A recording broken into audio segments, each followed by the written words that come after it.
Thanks, Davey. 3-head plays, dude. Not enough Java yet. Let's try this again. Yo, yo, yo. That's my day today, dude.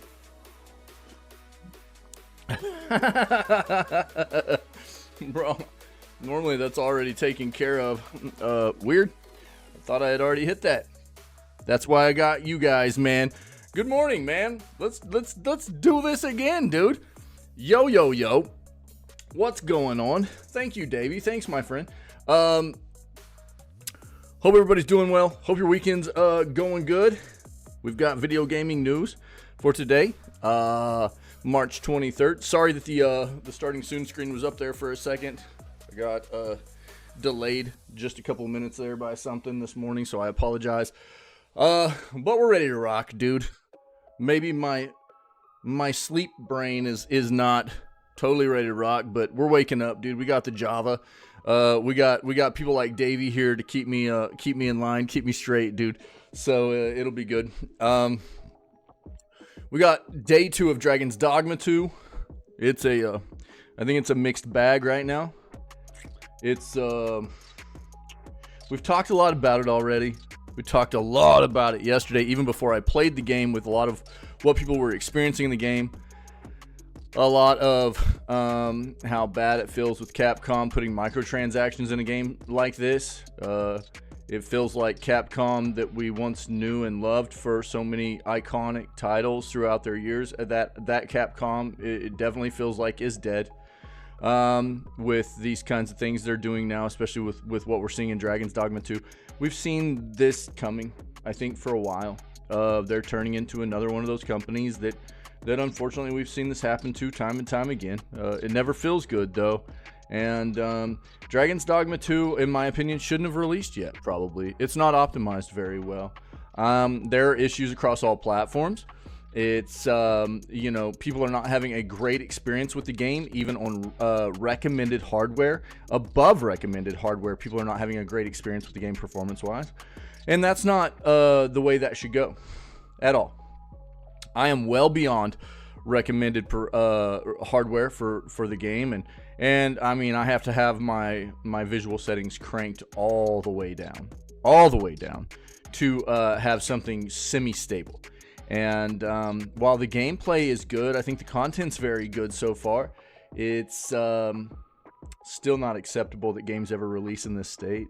It shouldn't have come out yet, probably. I think it needed more bake-in time, and it's just really sad to see Capcom do something like this to a game and to obviously a company that has lost its way and become just too business-minded. I think they don't know what it means to be a successful business anymore while still catering to the preferences of their fan base and their consumer. It's just about how much money they can make now, and that it will eventually kill them off, I mean, in the minds of a lot of gamers anyways.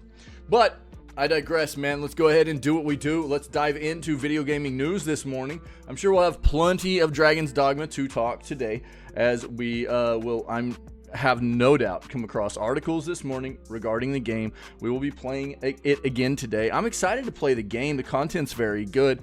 It's almost like there's a dark cloud hanging over the gameplay the whole time with everything else we know that's going on with it, so it's really unfortunate. But let's do this. Let's dive in here. Let's see what we got going on in the industry for March 23rd. Let's go.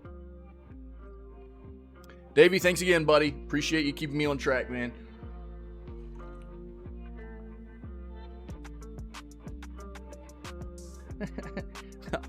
Bro, Hasbro cannot kiss enough Larian butt right now. It's actually hilarious. Yeah, buddy. You working today, dude?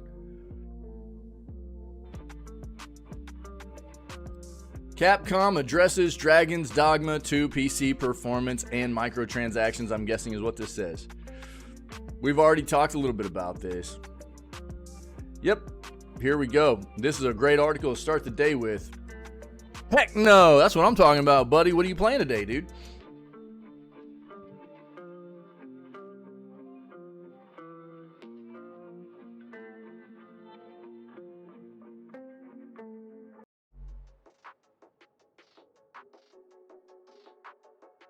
I'll say this.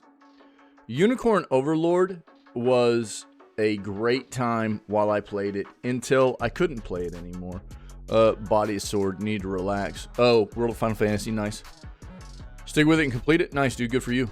Nice, yeah. And good for you on taking a little bit of extra time to relax and recover.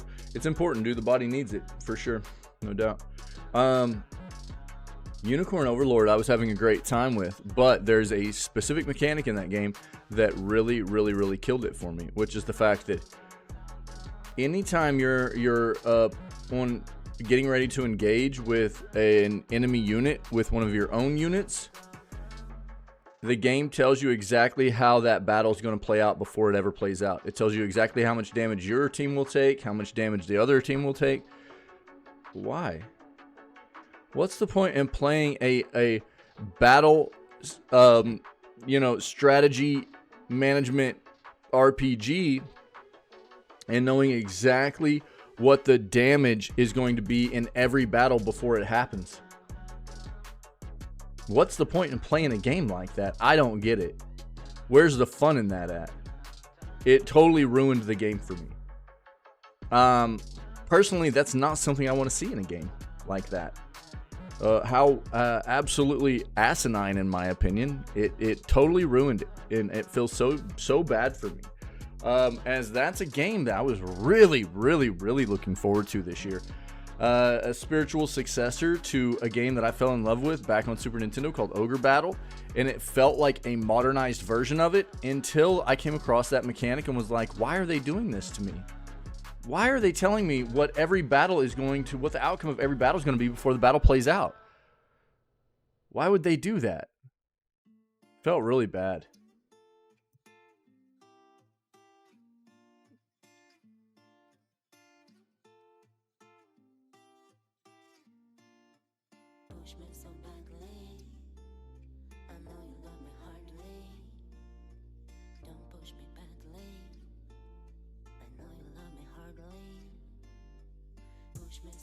This is, I mean, we need to read this to see how much research, what kind of research they did here. But look, man, most people have some kind of degradation in hearing loss as they age anyways. So how much of a correlation is there between normal hearing loss and just playing games? And let's be fair here. How many of these individuals are playing games with noise canceling headphones at a decibel range above where they should be listening to the games, stuff like that? I don't know what to tell you, man. I mean, there are all kinds of jobs in the world too where, I've had jobs where even double hearing protection wasn't going to prevent my hearing loss. I have a little bit of hearing loss, and it's because I worked on jet engines for an amount of time, and it was just, they were insanely loud. It's crazy. Even double hearing protection wasn't going to prevent it. There's just no way, I mean, I don't know. Yeah, I think that you need to be aware that maybe, when people are younger, they don't really realize that listening to things too loud or being exposed to extremely high noise levels and stuff can be something that really does affect you later on. It can, or definitely will, result in things like tinnitus and stuff like that. So if you take heed of the advice of not listening to things too loud and while you're younger, it'll probably benefit you later on. But almost everybody has some kind of hearing loss later on in life. I mean, it's just the way it goes. Your body breaks down, dude. It'd be interesting to know what kind of research was done here. Video games the reason I say that is because video games get blamed for so much stuff, and it's just, it gets so tiresome to see, excuse me, video games being used as a scapegoat for so many different issues and problems, and it's like, not that it doesn't maybe potentially have its downfalls for sure, but it's also, it can be a very beneficial thing too. And most people don't want to talk about the benefits. They just want to talk about, you know, and quite often want to point a finger at video games as being something worse than they really ever have been or are. You know, it's really weird.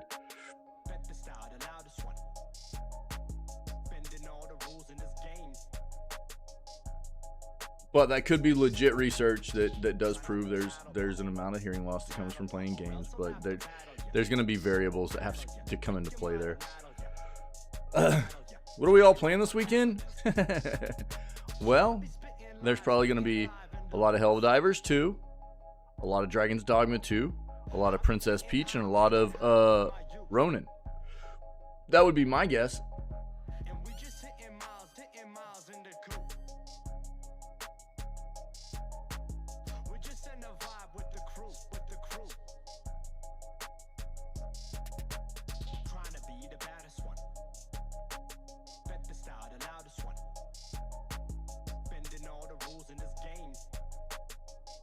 Video game executives lament lost creativity at the developers show? What?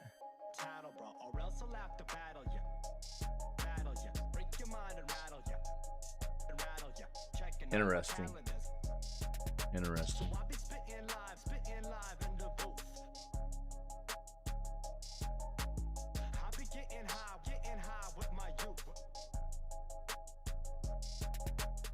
Yeah, look, I think there's going to be a lot of different sentiments that come out about Dragon's Dogma 2 and the fast travel.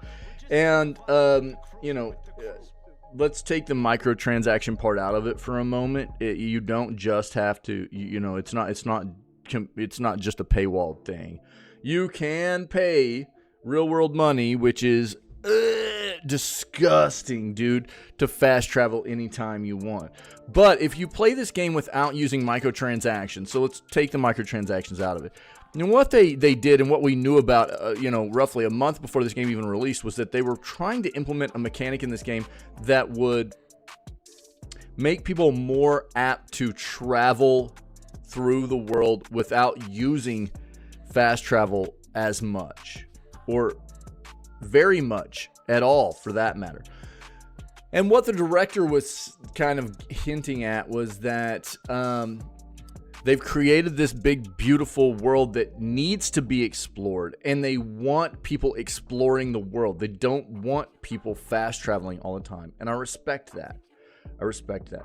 And here's the thing. I've played a lot of video games that have benefited greatly from fast travel. I've also played some games that didn't need as much fast travel as was probably in it. So I can see both sides of it. I think this is one of those things that comes down to a, you know, from a development standpoint, are you able to implement things the right way? Is there a good balance in it, you know?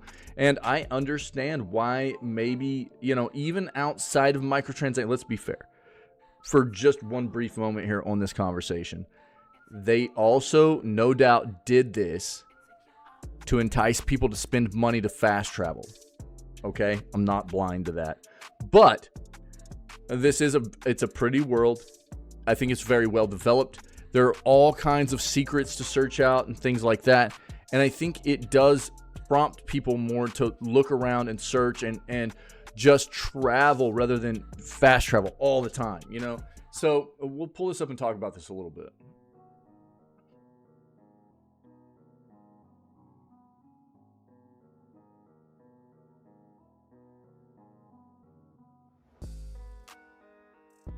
PlayStation 2 is the best-selling video game console of all time so far.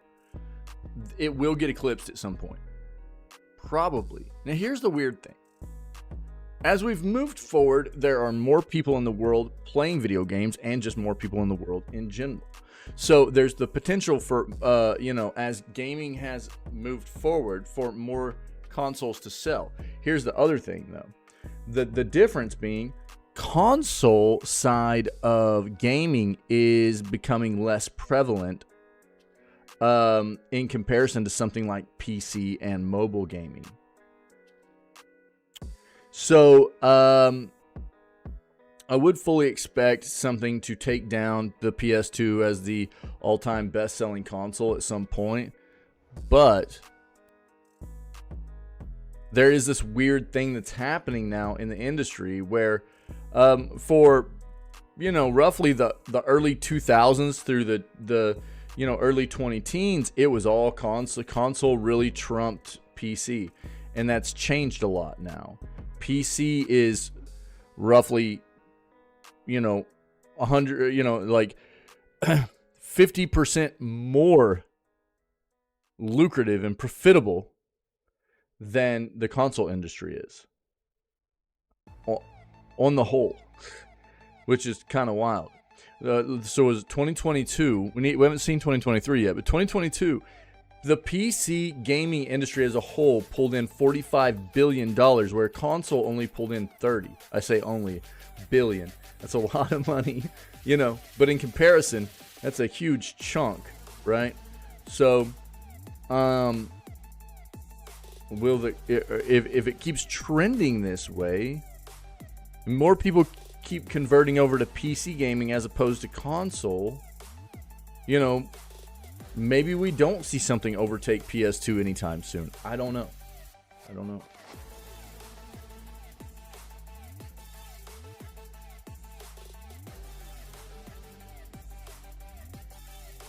Yo, I agree with this. Video games are art?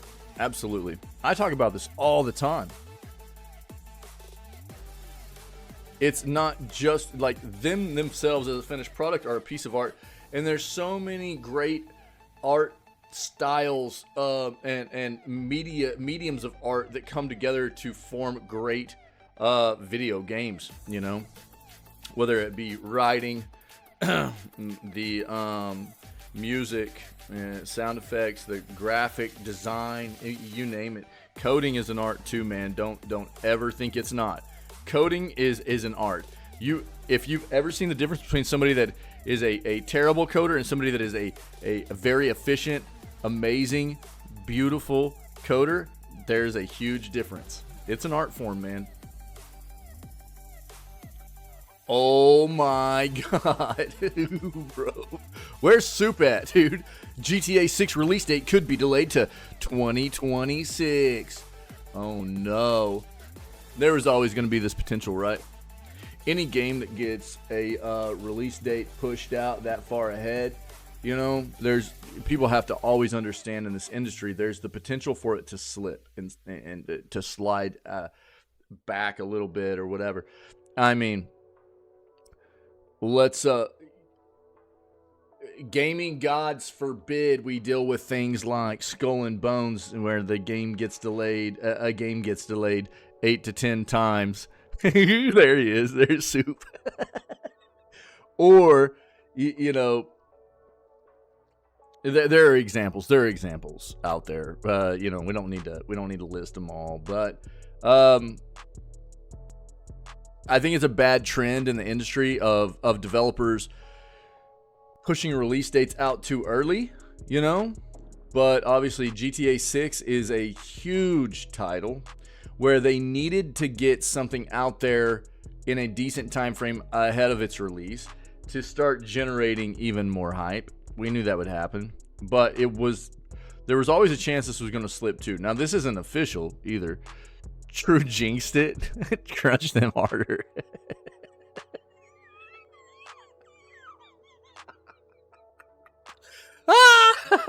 Yo, we'll pull it up and look at it, dog. What's going on, buddy? Yeah. Bro. Yeah, we'll look at it first, dude. We'll look at it first. I know your little GTA heart is just breaking in half, dude. I'm sorry. We'll look at it. It's not official, dude. It's not official. Can we crunch them harder? God dang, dude. You're crazy, bro. Excuse me. This is LinkedIn. They're putting video games on LinkedIn. Okay. Velen Studios has announced layoffs now. Take a look at that.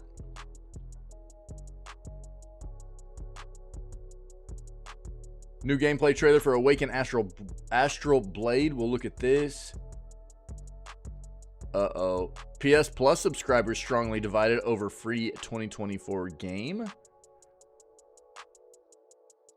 We looked at all the games leaving PS Plus in April. We looked at that yesterday.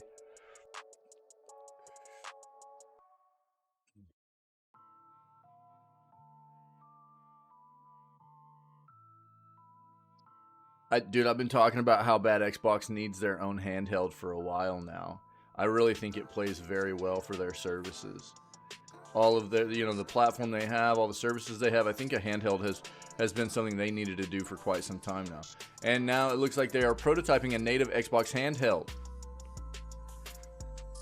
I could absolutely see Xbox going the Nintendo route.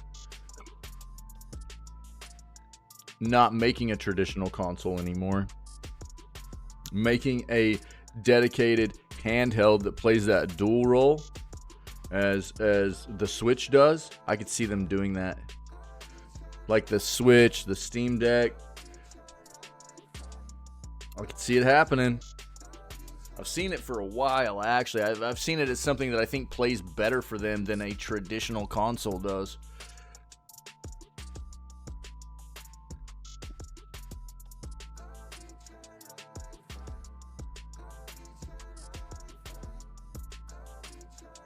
Yeah, there's this weird show out on Netflix right now called Three Body Problem. I started watching it. It's really, really wild, man.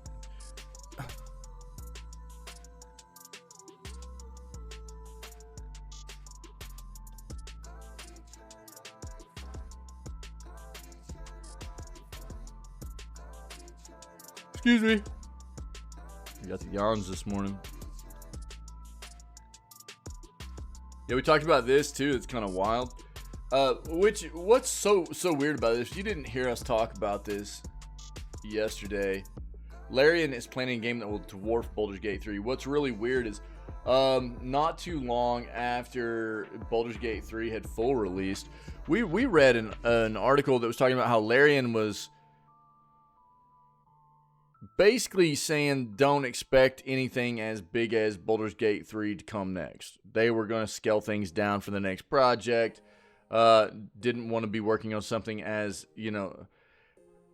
big as Baldur's Gate 3, of something of that magnitude, And then all of a sudden, come yesterday, it's like, yo, we're not doing any Baldur's Gate 3 DLC, and get ready for what comes next because it's going to make Baldur's Gate 3 look small. And it's like, what? It's kind of wild. Baldur's Gate 3 is owned by several other companies too, right? No. Baldur's Gate 3 is Larian. Now, Baldur's Gate is a licensed IP. There's what you have to understand about this is oh, you absolutely would do that, wouldn't you? So Larian is a independent developer and publisher. They're a large organization, but they are independent. They are not a subsidiary or anything of that like that. They have had to license the. Did they have to license Baldur's Gate? I think they had to license Baldur's Gate 3, and I think they licensed that as well as D&D out from underneath Hasbro. Was Baldur's Gate 3 licensed? I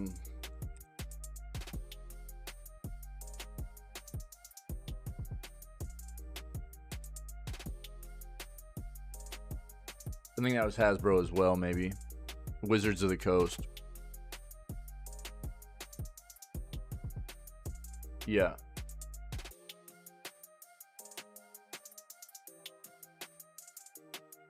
Yeah, it's Wizards of the Coast.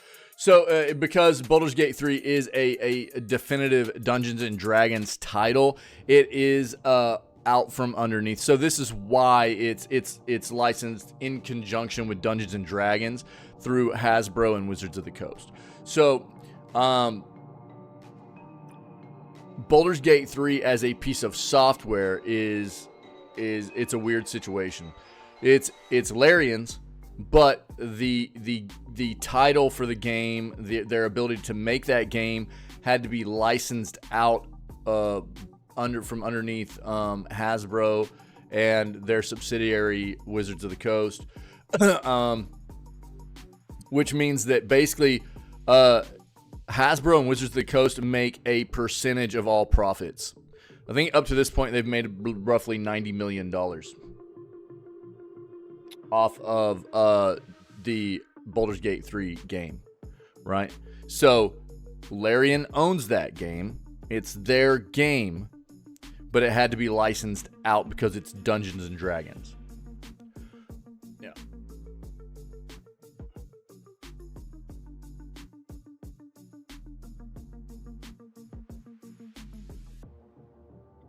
You got called EA by some of your friends because of your ideas. Is that supposed to surprise me, dude?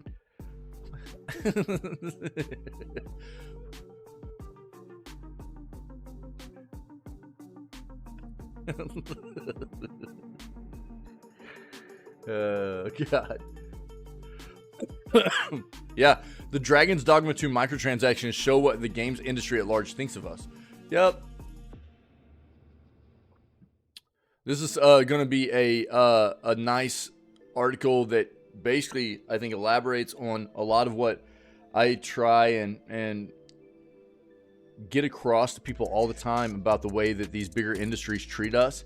And they no longer look at us as a piece of what has made them who they are. We're not a part of what they consider to be something they should be taking care of.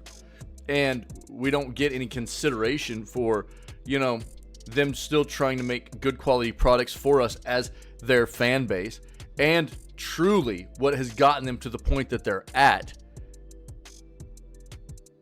in modern gaming, these big companies. Because without us, they wouldn't be there. They've lost sight of that. They're not trying to take care of us anymore. They're not trying to cater to us and our preferences anymore. They're trying to steal from us, is what they're trying to do.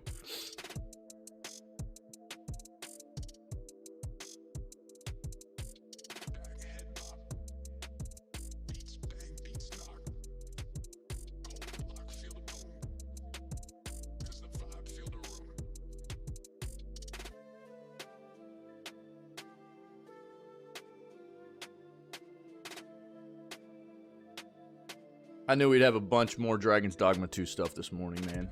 But we had to know it was coming.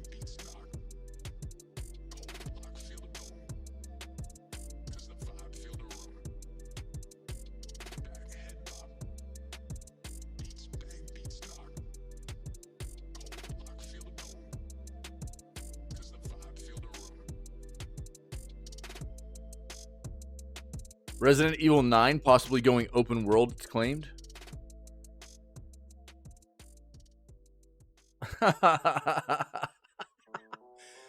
Dude, a man goes viral saying gamers over 25 should grow up.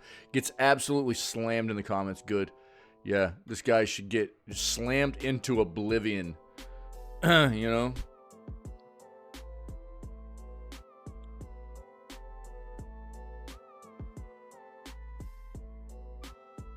Hilarious. I'd love to know what this guy does for entertainment and for fun, and for us to be able to throw some shade at this individual as retaliation for saying something like, what an idiot. Jesus Christ.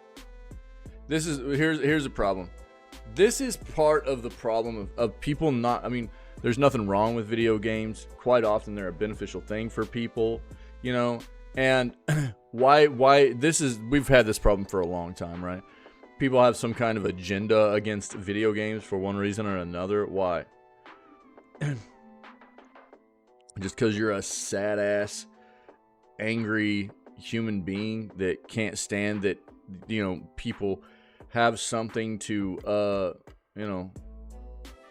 go play to make them happy, like what's wrong with you?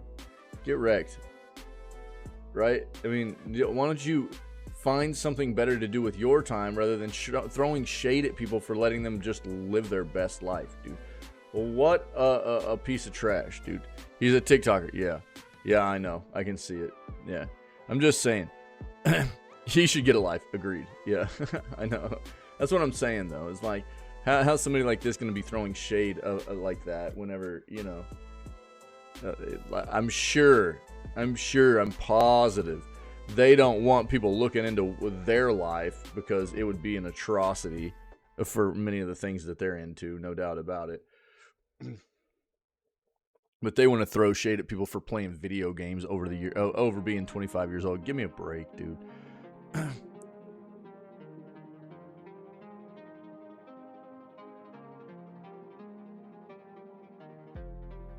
We already knew about this.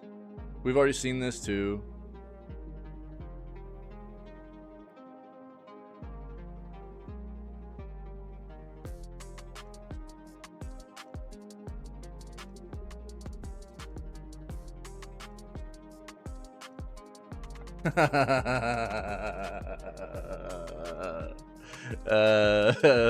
Bro. Flipping Blizzard, dude.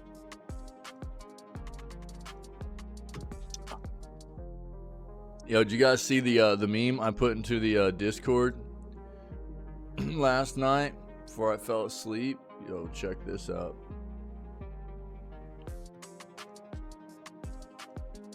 Have you guys seen this? Can you read it? It's not great quality, but I found it on Imager. You guys, can you read this? I'll read it to you. How about this? Since we're about to talk about Blizzard, you know, obviously Bobby Kotick's not there anymore, but man, I was not a fan of this guy for a very, very long time, and I was very vocal about it. But saw this on Imager last night, and I was like, this is pretty good. I got to take this down and put it in the Discord.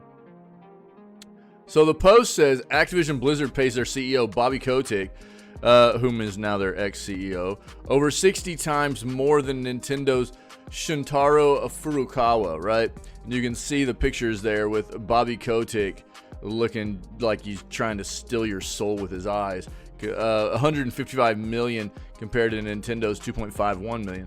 Then the reply down below says, being serious for a second, this is a perfect example of how Nintendo is able to allocate its resources appropriately, rather than the CEO being paid an extra 152.5 million. The money can go towards what Nintendo has become known for: lawsuits against gamers.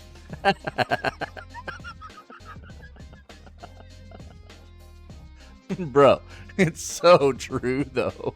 It's so true. Unfortunately, you know, like, what a great comment, dude. And I was like, oh, that's flipping perfect, man. Yeah, how great is that? That's a great comment there. So, this is the reason that made me think of that right away was because this title, as Overwatch 2 struggles, Blizzard employees didn't get bonuses with their policy changes. You want to bet who did get bonuses?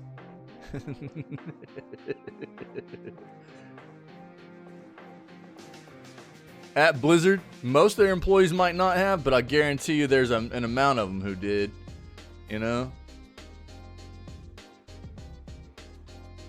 You know, those higher ups, those executives, those CEOs, you better believe your ass, dude, that they got some bonuses.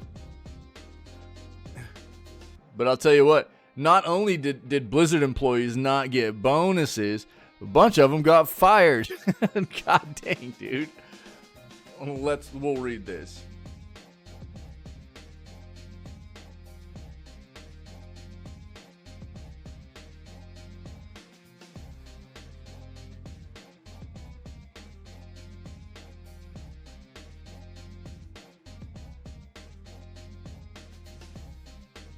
Why does this happen all the time? Dragon's Dogma 2 released yesterday. And now we have an article that says, is Dragon's Dogma 3 in the works? What? Bro. Oh, yeah. Dude, I've been very, very vocal about the game should not have released yet, dude. It shouldn't have released yet. The performance is bad. It is playable for me right now. It's playable. But the settings are I'm crushing the settings. They're at the lowest I can possibly get everything pushed down to, really. It's not acceptable. I'm well above the hardware recommendations, not just minimum. I'm well above the hardware recommendations, and there's no reason why I should be struggling to, you know, maintain a decent frame rate. There's no reason behind it. This game was not ready to release. It's unacceptable. Shouldn't have. That's why I've been telling everybody I don't advise people buying this game right now. I think the content is there. I think the content's good. The microtransactions are disgusting, and the performance is bad. It shouldn't have released yet. Don't advise people to buy it.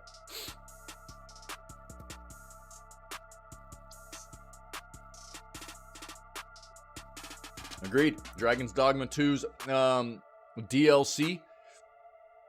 Microtransactions should not be encouraged. Absolutely. Absolutely should not.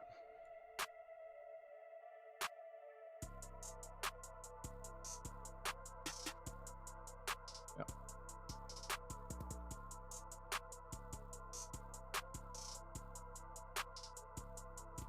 Star Wars Outlaws has been rated in Korea. So that's coming pretty soon. It's rated at 19 plus.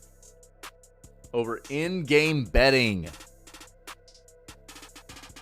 So Soup's going to love it. Soup's going to love it also because it's going to be a quadruple A game coming from Ubisoft. Right, Soup? Quadruple A, Ubisoft. Excuse me? You don't act like you don't know what I'm talking about.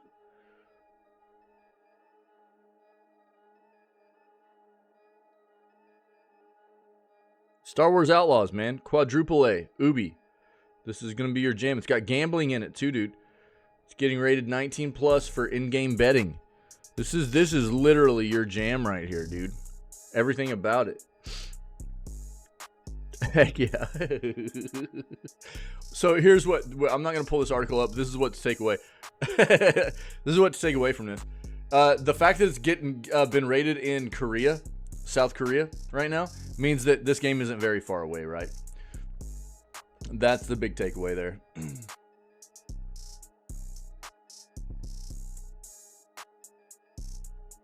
Oh. Yeah, I'm going to go with Video Game Chronicle here for the GTA 6 release date slip.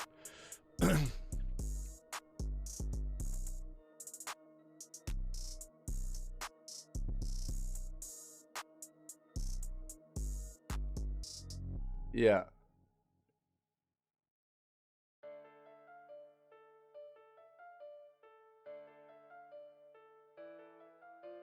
Well, here's the thing, Davey, and we're gonna discuss this. We're gonna discuss this. Like I said before, I've played games that have done it different ways. A big open world game like Dragon's Dogma. Here's the difference. Here's the thing. It depends on how well the world's built.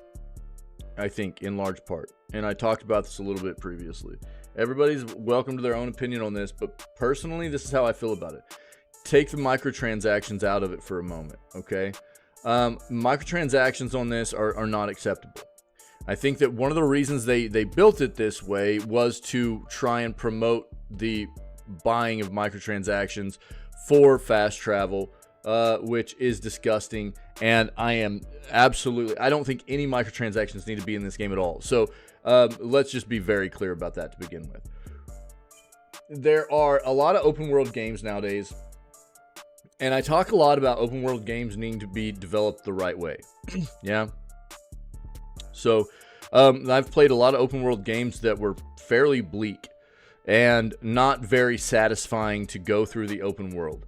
It felt boring, and they absolutely needed non-stop fast travel because an open world game that isn't engaging through traveling through the open world, you need to be able to fast travel because there's nothing to look at or do in the open world. It gets very boring very fast. And so fast travel is a necessity in those types of games. On the flip side of that, There are games that have very, very, very well built open worlds where exploring is something that you absolutely should be doing, in my opinion. And the more accessible and more fast travel that you can do in the game, I think prevents a lot of people from doing what they should be doing, which is exploring that world, you know? And again, everybody's going to have a different idea on this and a different kind of take on this. Because I understand not everybody wants to look at every part of an open world. They just want to blast through the main quest or whatever. And I get that. I understand that, you know. And it's not like you can't fast travel in this game at all. And it's not like you have to buy microtransactions to fast travel. They've just limited your ability. They've made it kind of expensive with even in-game currency if you want to fast travel, right? But one of the things we read like a month ago in an article was basically them saying, like, we've built this amazing world to be explored and we want you to explore it. We don't want you just fast traveling everywhere and missing the things that you're supposed to be finding, right? There's a lot of hidden stuff. It's a very well built world and stuff, you know. And so for me, I've seen both sides of it, right? I've seen both sides. I've seen games where you need the fast travel because it's critically needed, because the world's big, but it's bare and it sucks. I've also seen games where maybe you've had too much fast travel because the world's built very well, but they gave you too much fast travel and it almost prevents you from exploring as much as you should. So I can see why maybe even, let me be fair here also. Like I said, I think to an extent they did this on purpose to try and promote people into buying the microtransactions, right? I'm not going to sugarcoat this. You know what I mean? I'm not sugarcoating this. I think they did it in large part for that, because here's the thing. The best thing developers can do is give people options, right? I also understand, like, let's act like for a second, and we're going to have this discussion again as we pull up that article and we talk about it. Let's act like for a second Dragon's Dogma 2 didn't have any microtransactions, right? Let's act like Dragon's Dogma 2 didn't have any microtransactions, but they still built the fast travel the same way. I would still respect it. I would still respect it because I would see it as the developer having this notion of trying to promote people really searching the world out, because it is a very well-developed open world game. And just from yesterday's experience, it felt amazing. I felt like I found so many secrets already just by, searching around, looking around, finding stuff, jumping up and, finding cliffs that I could get onto and caves that I found and walled off areas that were able to be broken down and stuff that, it is something that I think promotes a lot of searchability and looking around and finding secrets. I found a unique pawn that was made by Capcom. You know what I mean? Because of just looking around. So I think that if we even acted like for a moment that there weren't transactions in the game, that's not a reason that they built it the way they did, which we know that is one of the reasons, I would still be okay with it, because it would seem more like it was their vision of trying to make people search the world out, because it is so well developed, and I'm okay with it. The thing that does make it feel bad, obviously, right, is that there are microtransactions that they want people to buy, and we know that that's why they built the game that way. And I say this all the time. We all have different preferences in the way that we play our games. So obviously the best way that they could develop this game is to give people options. If you want to fast travel all the time, fast travel all the time. If you don't want to fast travel all the time, then don't. So the best way they could have developed this game was to give people ease of access of fast travel, right? Without having it be very expensive in-game. I can see this, right? If you did it in an incorporation mechanically, development-wise, where it was a bit harder through like the first half of the game to be able to access and utilize fast travel because they wanted you to kind of work your way through the first half of the game a little bit more exploratory style, and then it kind of opened up and started getting a little bit easier and more affordable and stuff, just with in-game currency to fast travel quicker and more often and stuff. I think that's even a better way to do it. The microtransaction stuff is disgusting. It is disgusting, and we know that they built this game on purpose with certain mechanics to prompt people to buy in, and that's what makes it feel so gross. Absolutely.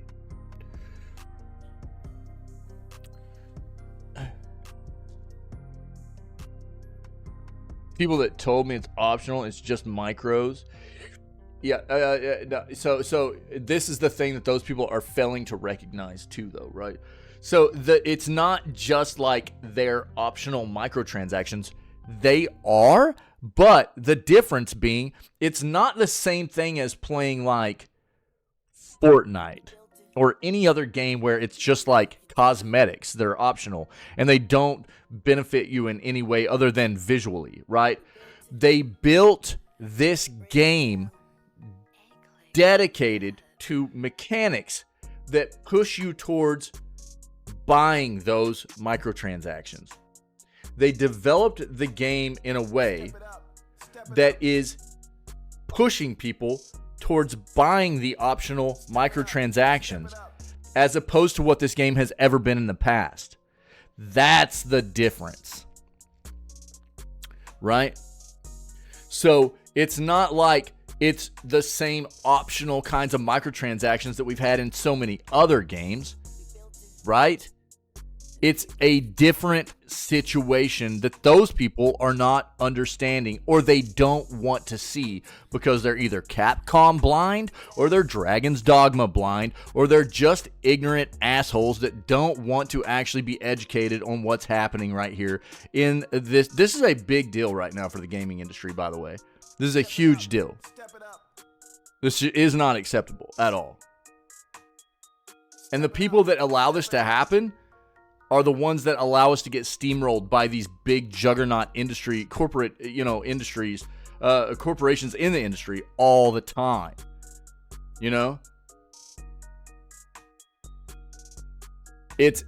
They are optional. They are optional, but it's different. This game was built to entice people to feel like they need to buy these microtransactions for better quality of life in the game. There's a huge difference there. One second. Step it up. Step it up. So this is nothing. This is no different, right? No different. Let's be honest here. We've talked a lot about RGG recently, paywalling like New Game Plus in Like a Dragon Infinite Wealth, right? And we've talked about what's happening now with Dragon's Dogma 2. And, people want to act like, well, it's just optional microtransactions, They built this game in a way to push you towards buying those microtransactions, though, because they've made the game more difficult to manage, more difficult to play without buying into those. So that's no different at all than a company coming out with like a first-person styled game and setting the FOV slider at like 70, and then locking that FOV slider and going, well, unfortunately, if you want to have a better FOV, field of view, right? For those of you that don't know what that stands for, you're gonna have to buy it as an unlockable microtransaction. So you can still play the game.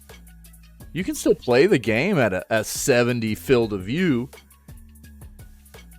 It'll be more difficult. It won't be as nice.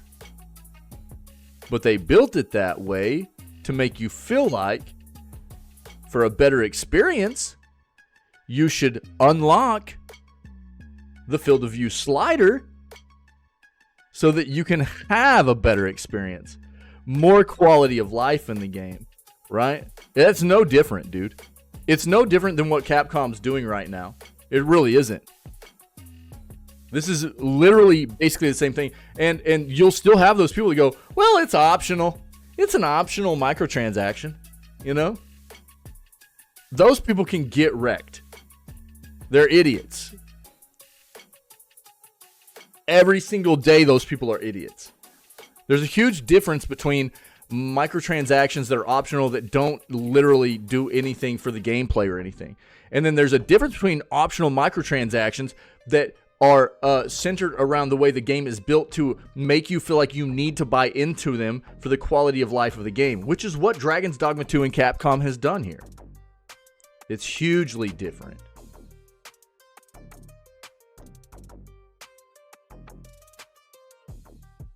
Dude, we're going to be ranting on this for days.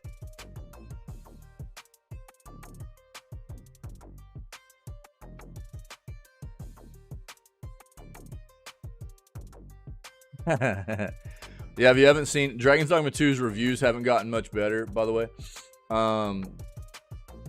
They're at like 45%. Shut up. 45% of almost 23,000 reviews now, guys. I'm about to sneeze.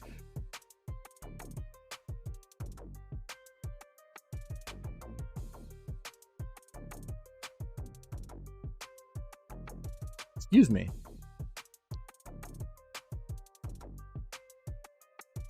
I bought Deluxe, and everyone who said I'm not a fan went mad. Telling them just buy it if you support it. Look, man, this is the problem with a lot of gamers in general, and you just gotta learn to accept it. I mean, I did a long time ago too. So if you're passionate about the industry as a whole, and you're passionate about trying to promote a better industry for everybody, you've got to understand there are going to be people you have to deal with that are just, I call them blind. There are a lot of blind gamers out there. And you'll find them in the tech industry, you'll find them in the gaming industry, right? Dude, scam. Yo, that's the way we all feel right now with this Dragon's Dogma stuff, right? Appropriate. Right? Get your Animotes in there. And dude, and we got Phil's Lagman as well. Interesting. So I think that it sucks that you had to deal with that, but man, I've had to deal with a lot of that kind of stuff too. And this is the thing. People don't like to accept the truth about a company doing things wrong that they love, right? Nice, Davey. Yeah.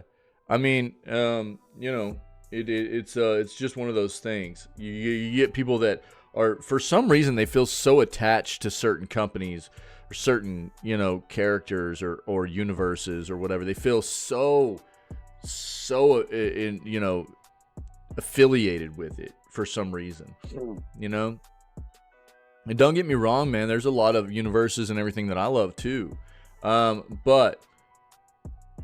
there's nothing wrong with that, but what is bad about it is whenever people get to a point where they feel like that company, the company that is behind those universes or whatever, can do no wrong.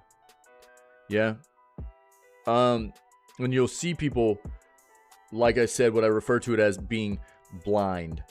They're so in love with the developer, that company, their products, their franchises, whatever, that they just cannot see the faults. And that's a terrible, terrible thing that has gotten us into this, many of the messes that we have to deal with as consumers in this industry nowadays, right? So it sucks, but I mean, you got all forms and fashions of them out there, right? You've got people that are Nintendo blind, you've got people that are Sony and PlayStation blind, you've got Xbox, Microsoft blind, you've got, there are pros and cons to all of them as far as just platforms and things like that. You got people that are Intel blind, AMD blind. The list goes on and on and on and on. And the thing is, I know we troll each other out a little bit about certain kinds of products and stuff like that. But honestly, I'm not going to bag on somebody for enjoying a certain product or universe or whatever that they enjoy. You know, I'm not going to bag on people for that. What I will always throw shade at are the companies behind those products, the companies behind those universes that are not doing right by their customer. That is what people have to start discerning between. You have to separate the two. You know, you have to take a harder look at the companies that are bringing you this stuff and just being a fan of the universe or the products or, you know, whatever themselves. You know, sometimes it's very hard. Well, and I know that, Soup. I know that. Yeah, I know. Yeah, I know. Yeah, I mean, what's up, Ferret? Yeah. Yeah, I know. We we troll each other out a lot. We have a lot of fun with that kind of thing, and that's okay. But I know the reason we're able to do that is because we do, you know, have a lot of the same viewpoints and everything, right? And we both we realize that. So that's why we can troll each other out a lot. And it's just all in fun. We know that, right? So it's but there are a lot of people out there like what you're talking about that you've had to deal with that they can't get over it. Like if you say, you know, with, for instance, in Nintendo's universes and stuff, Luigi's always been a better character than Mario. You're gonna get some people out there that are going to unload, blow a flipping gasket, dude. You know what I mean? Just as an example, right? It's like because they just feel this. They've got such a strong affinity and you know, magnetism for being a fan of Mario. How dare you say that Luigi is better than Mario? Oh my God! You know what I mean?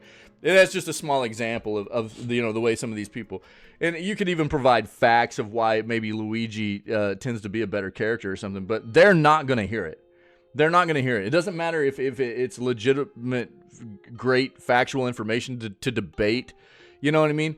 They're not going to have it at all, you know? You're not getting a Ganondorf game? Yo, don't put that juju on me, dude. Well, and that's what I'm saying, too. I mean, that's just a small example of the way people can get about this kind of stuff, right? But you know, it gets much bigger and much crazier with, you know, things like an entire universe, an entire company, you know, stuff like that. But there are a lot of people out there that get that way. I don't know why they feel such a strong affinity like that, but they do. It's weird, and they just can't see the flaws, man. They can't accept the flaws either, which is odd, but that's one of the reasons it's gotten us to where we are with a lot of this stuff in the gaming industry too. They just buy blindly, you know. They buy blindly. They feed into it. They don't care, you know. It's weird. Exactly, Soup. That's the thing. That's the thing. I think that, you know, you know what I try to promote here is you know, helping to support the good companies that actually, to some semblance, still seem to care about their consumers and their fan base. And like I say all the time, if it weren't for us as the consumers, none of these businesses would be where they are, right? But a lot of these businesses have lost sight and track of the fact that we are the ones that got them where they are. And when they lose track of that, that's where things like what Capcom's been doing lately start taking place, right? They don't care about us anymore. The only reason they care about us anymore is to try and railroad us. That's it. That's it.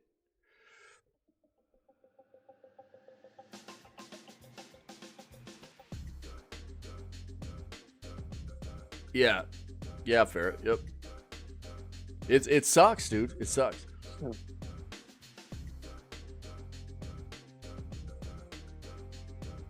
All right, we got a couple of GTA 6 copiums up here for you, Soup. I'll get them in there, dude. One more page. We got, dude. We're getting so much ranting in, dude, for Dragon's Dogma. It's insane, dog. It's just so crazy. But I mean, let's be fair. I mean, it's appropriate to discuss this a lot right now. It's a very, very terrible thing that's happening. It really is. It's bad. It's bad, bad, bad, bad, bad, dude. It's very not good.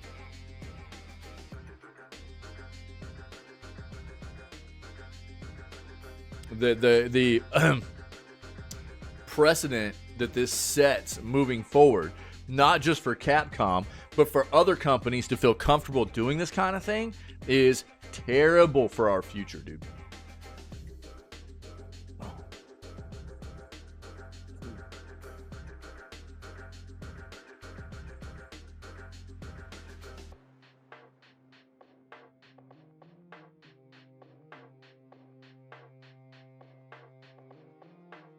Final Fantasy 16 DLC, The Rising Tide, is coming April 18th. Yeah, I've talked about that. I mean, yesterday when I went on my rant, I've talked about everything leading up to where we are with Capcom over the past year, and that was part of it.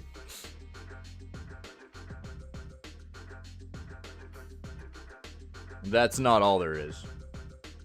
There's their own in-house DRM stuff to prevent modding. There's their CEO talking about they need to keep raising prices even higher on consumers. There's the Exoprimal. Dude, if I couldn't believe that people couldn't see through Exoprimal. Exoprimal was just, it was like, wow, this is bad. This is where Capcom's going to start heading with their stuff. This is not good, dude. And I was calling it out too. I even played it and was like, this is not good.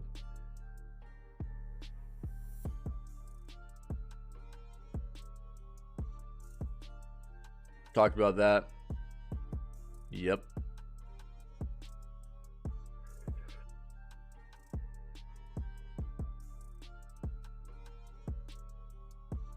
Yeah, Dave, I think exactly what we're talking about. The only answer to that is that they just don't care. This is the thing. You talk about companies like Capcom, for example, right? A company like Capcom, obviously, they are at a point where they feel like they're too big. I think there's a culmination of things that happen. Let me be honest here. There's a culmination of things that happen with, let's just reference Capcom here because this is a situation that we're addressing. They've gotten very big. They've gotten so big. I think that they've obviously become overrun with just business-minded people at the executive level of their business now that only see dollar signs. And it's not that I don't think that they have good gaming-minded individuals in their company. It's just that those people are not heard anymore. You know, those people are being drowned out, if you will, by the greedy, business-minded people in the corporation now. And it's probably something that's been evolving and taking place over an amount of time. And I think that it's kind of easy to see that from some of the trends that I've been seeing happen with Capcom over time. So that's one of the issues. And it's like when that kind of thing starts happening in conjunction with a company being that big with as many incredible, iconic IPs and franchises as they have. You know, you're talking about like Resident Evil, Street Fighter, the Mega Man stuff. I mean, dude, they've been around forever, ever doing amazing stuff. And they've gotten so flippin' big that they just don't care anymore. They see it as we're going to do everything we can to just wring as much money out of everybody, you know, because we've got these titles that can't lose. That's the way they see it, right? They see it as we can't lose. We're too big. We've got too much that people can't stay away from. That's the way I see it. That's I've seen it happen with other companies as well. Look at Blizzard. You know what I mean? But you start seeing the quality of their products degrade significantly. And this is the beginning of I think, Capcom being cooked, dude. I think they're done. I think you're going to start seeing things get very, very bad. This is the beginning of the end for Capcom quality, you know? it's no longer going to be there. This is the road to basically, I've already said this previously. This is not the Capcom that many people fell in love with previously. They're done, dude. They've been overrun by greedy business people. There are not enough gamers left in this company anymore. It's over. We've seen it happen. I think that's, this is that equation. This is that equation that we've seen happen to EA. We've seen it happen to Blizzard. We've seen it. I mean, you name it. The list goes on and on and on. You know what I mean? But it seems like the same tried and true kind of recipe for disaster of a lot of these companies that we all loved at one point just getting ruined. At least that's my take on it, buddy.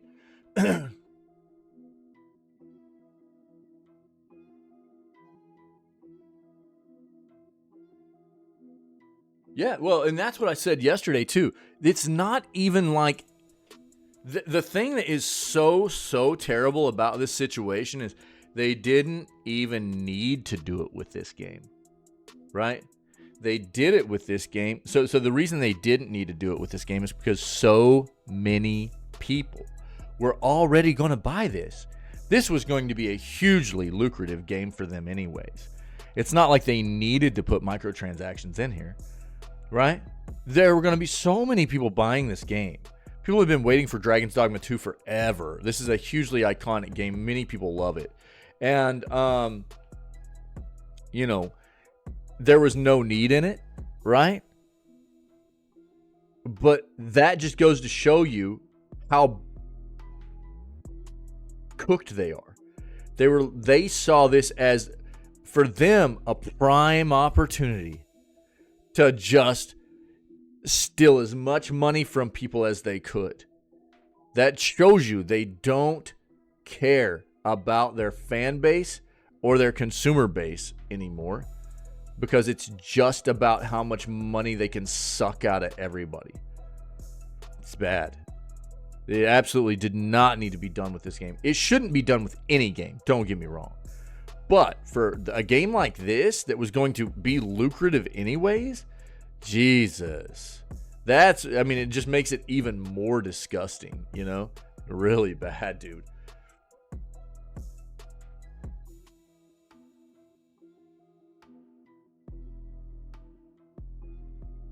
Talked about that yesterday. You're absolutely right, Davey.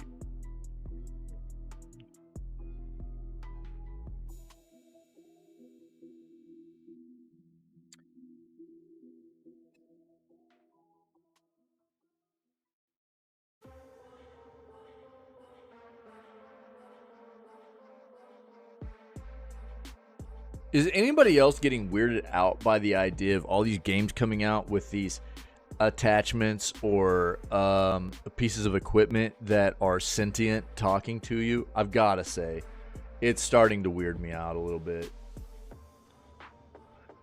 That's what this spine game is. So ever since we saw, what was the one that was by Square Enix's subsidiary that got dissolved? What was it? End of 2022, I think. The one with magic. He had like a bangle.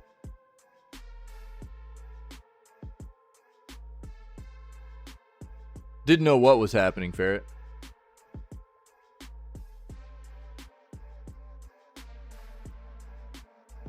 Oh, what I'm just talking about right now? Like the sentient stuff?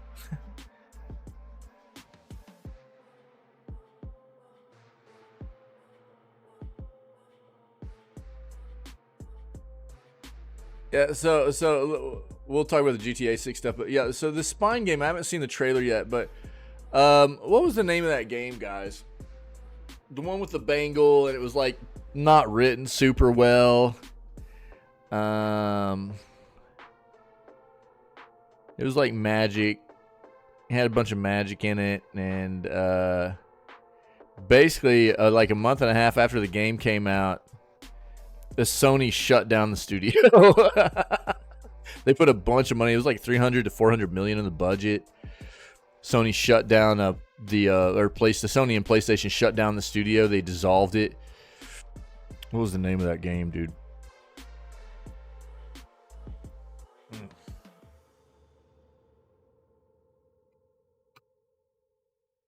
Help me, peoples.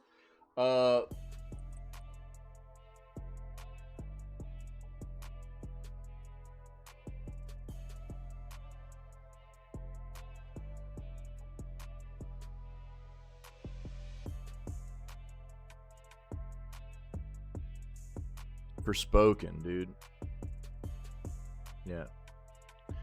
Yeah, this seems like a trend, dude. So like there was Forspoken, right?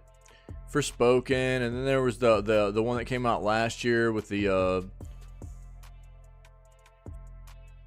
that I think even a lot of people were like interested and thought it looked pretty. It was like a gauntlet.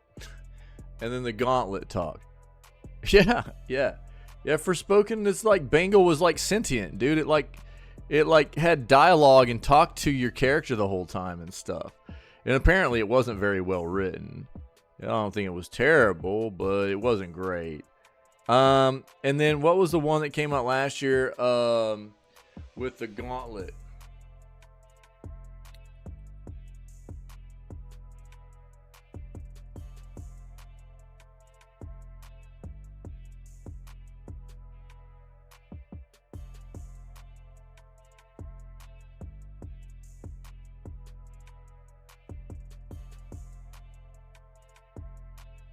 Bro, what was the name of that game?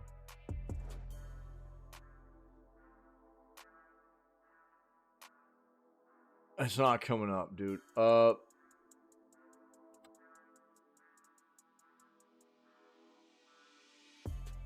They keep giving me Gauntlet the game. I was like, bro, that's old school, dog.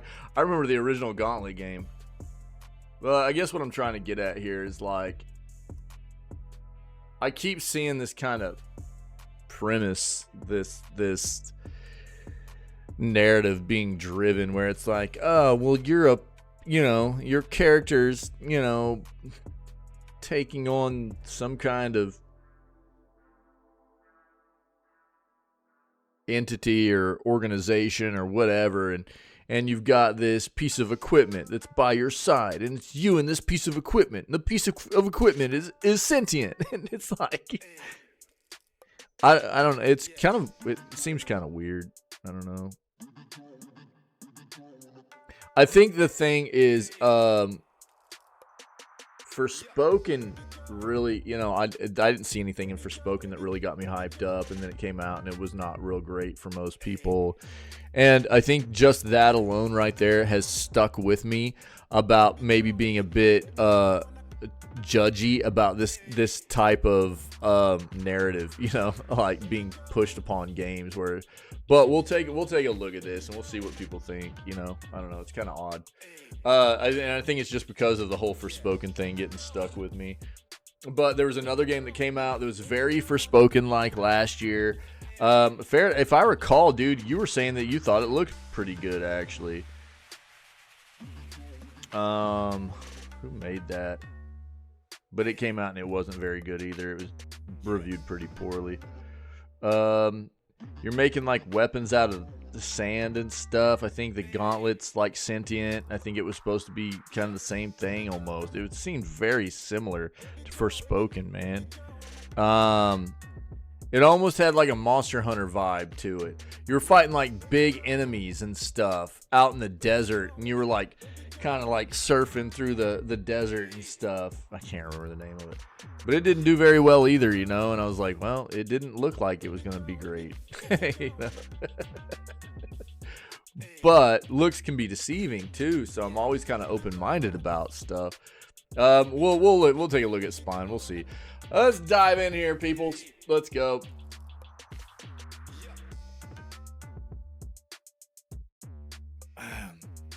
GTA 6 reportedly releasing spring of 2025, may get delayed to 2026. Here's your copium soup. GTA 6 is releasing in 2025 according to Rockstar Games, but the studio has not indicated when during next year it intends to release the next GTA game. According to a new report about Grand Theft Auto 6, however, Rockstar is supposedly shooting for a spring 2025 release, which should have it in players' hands pretty early in the year. The same report alleges that there's some concern internally within Rockstar Games that development on GTA 6 is falling behind. However, which reportedly may result in the game getting delayed to either later 2025 or even into 2026. The latest report on GTA 6 comes from Kotaku, which cited unnamed Rockstar game sources who claim to be familiar with the matter. Those sources indicated that development has started falling behind, which has caused Rockstar leadership to grow nervous about the plans to have GTA out on time. A fall 2025 launch is more likely, the sources said, but the emergency plan is 2026. Rockstar Games' reveal of the first trailer for GTA 6 is the only official mention of a release window we've gotten so far, wherein it said the game would be out in 2025. This report follows another shared previously by Bloomberg that indicated Rockstar employees were being told to return to work 5 days a week in office as GTA 6 entered a final stage of development. Rockstar is notably tight-lipped when it comes to its games, which is why the first trailer getting leaked was such a big deal. So it was reported that security concerns were a factor in the push to have developers back in the office. But Kotaku's latest on the matter cites sources saying lagging development was a concern too. And talking about release windows, it's also worth pointing out that the leaker who previously said that they'd seen the first trailer pre-release and appeared to be correct about that, said sources indicated the game may be shooting for a January or February 2025 release. That naturally conflicts with Kotaku's reporting of spring release window of next year, though both claims are unsubstantiated for the time being since Rockstar has only put forward a broad plan for 2025. Yeah. There's a lot of speculation. There always will be around this game until it releases. I don't think it was Wild Hearts was an actual like clone almost for Monster Hunter World. Yeah, I know what you're talking about, Davey. It was a good name pool there. No, God. See, now I got to figure out what this game is. Hold on. But yeah, this GTA 6 release. Yeah, I mean, who knows? I always said the whole time that, like, just saying, well, I'll figure out what game it is. We got to figure it out now. I told everybody that you're better off pushing your expectations to later next year, as you know, rather than getting hyped up for an early release, because anytime a game gets noted as having a big release window like that, you're setting yourself up to be disappointed if the game doesn't release early, you know, and you're expecting it early. So just always expect it late. And there's always the chance for it to slide too. And here's the other thing. How much do they want this game to release coinciding with the PS5 Pro, or, you know, the PS5 Pro?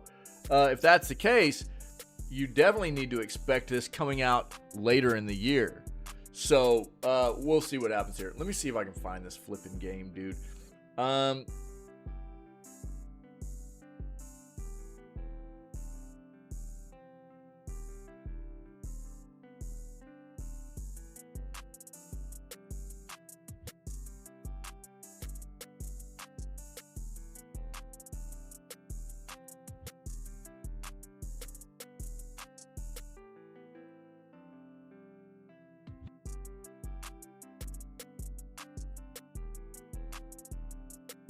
I spelled that wrong. Atlas Fallen, dude. This is it. Atlas Fallen. You guys remember it?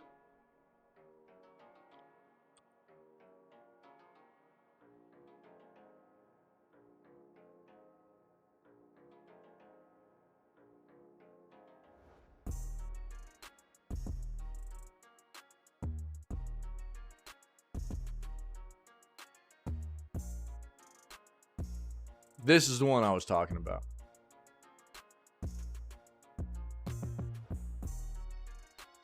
To me, this game just had a very, very similar kind of presentation to what, you know, had come out about half a year before in Forspoken. You had a gauntlet The gauntlet was sentient. It was magical. You know, it's like Forspoken was like a bangle. It was sentient. It was magical. Yeah, I mean, there was a little bit of hype about this, and then it came out, and it was, you know, I mean, it was kind of forgettable, Ferret, which is probably why you don't remember it, which is why I don't remember the name of it either. You know what I mean? So you've got it on your wish list, dog. You want the game, dude. To be fair, dude, I've got so many games on my wish list that I forget about too, so I'm just trolling you a little bit. But that's funny. Yeah, me too, bro. How many games do I have on my wish list right now? I need to clean mine up. How many games do I have on my wish list? Where does it show? I've only got 317. It's no big deal. No big deal. There are a lot that need to be taken off. You know, don't worry about it. Let's get back in. Let's get back in here. Check to see the price of Atlas Fallen on PS5. Too high right now. How much, dude? How much, Davey? We're talking about Canadian prices there too, right? Looks like Final Fantasy 16, the DLC, The Rising Tide, is coming April 18th. During a new showcase for the PAX East 2024 panel, Square Enix announced the Rising Tide DLC for Final Fantasy 16 will release on April 18th. The Rising Tide will cost $20 US. The panel featured producer Naoki Yoshida, DLC director Takeo Kujiroka, and localization director Michael Christopher Koji Fox. Square Enix also showcased new footage for The Rising Tide. The devs teased a variety of new heroes and Tonberries, a boss fight, Leviathan abilities, and a new area, Mysidia. There will also be new in-game content called Kairos Gate, featuring 20 stages of escalating battles. Players need to complete both the main game and Rising Tide DLC to unlock it. Take a look. Recent reviews are mostly positive, which is a good sign. Yep. But, again, you know, it's always one of those things where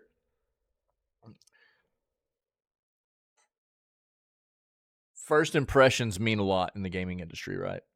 It's not everything. It's not everything. But I think the game released maybe a bit early. Oh, dude, by the way, we came across a game yesterday, Davey. Price of Anthem's $450. Speaking of Anthem. Hold on. Did you guys see this yesterday? Because Ferret has a little bit of some Anthem stuff too. Yeah. Did you guys see this yesterday?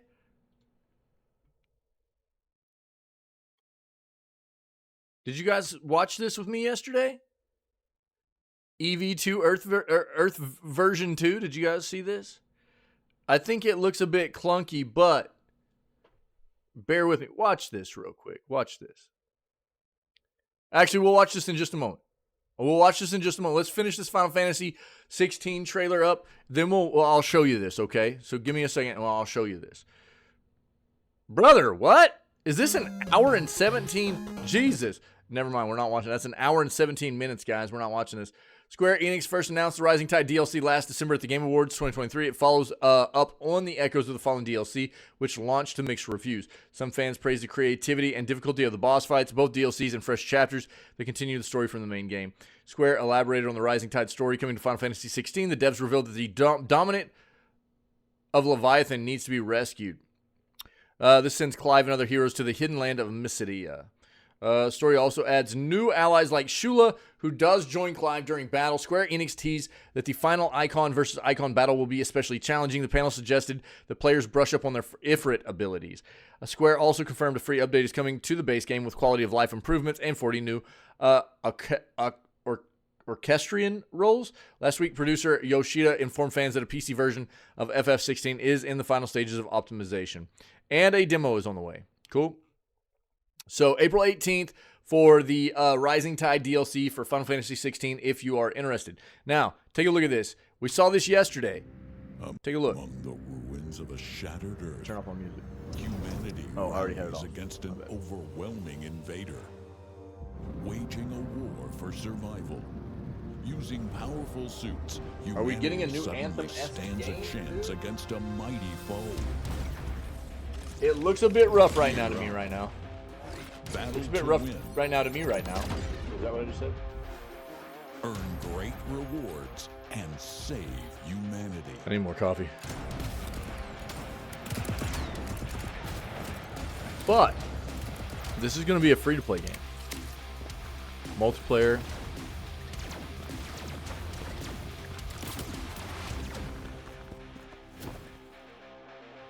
Forge alliances and fight for glory.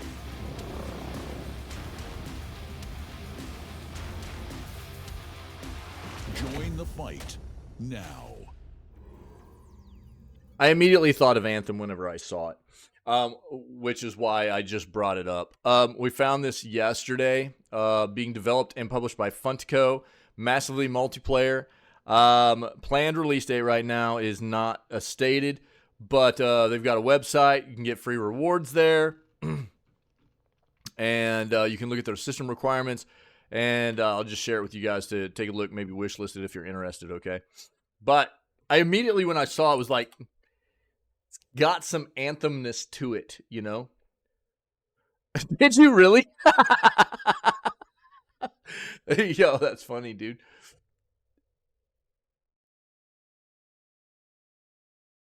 That's funny, dude. I mean, give it a shot, I guess. I don't know. Looks like it's worth giving it a shot now, dude. All right. So there's the link to the EV2 stuff. Maybe take a look, track it, follow it, see what you think. Wishlist it. So let's talk about this. Spine looks like the Matrix game I've been waiting for, says the author. Revealed during the future game shows, Spine looks like Sifu with guns combined with a cyberpunk flair. Spine looks like a video game made specifically for me. The first trailer, which is all gameplay footage, alpha. That's good. We love trailers that have gameplay footage. Was revealed yesterday afternoon during the future game show, and I'm in love. Comparisons to Sifu are hard to avoid, as it seems to bring that close-up action combat cinematic style, while the addition of guns instantly makes it look like the Matrix video game I've been waiting for someone to finally make. Consider me sold. Let's take a look at this. Guys, that's her! That bitch with the spine! Hello there. Holy shit, bro! She killed Tony! Davey, that's funny, bro. Inadequately optimistic. Piece of cake. It's starting to rain. Don't get your guns The wet. camera, I don't like the camera, dude. Come at me, creep. Come on. Don't damage your spine. That's an order.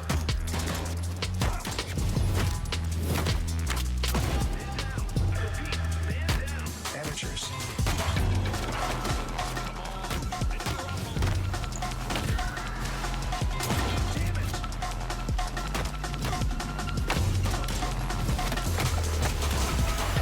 Red line. It is alpha, so keep that in mind. Let's welcome them properly.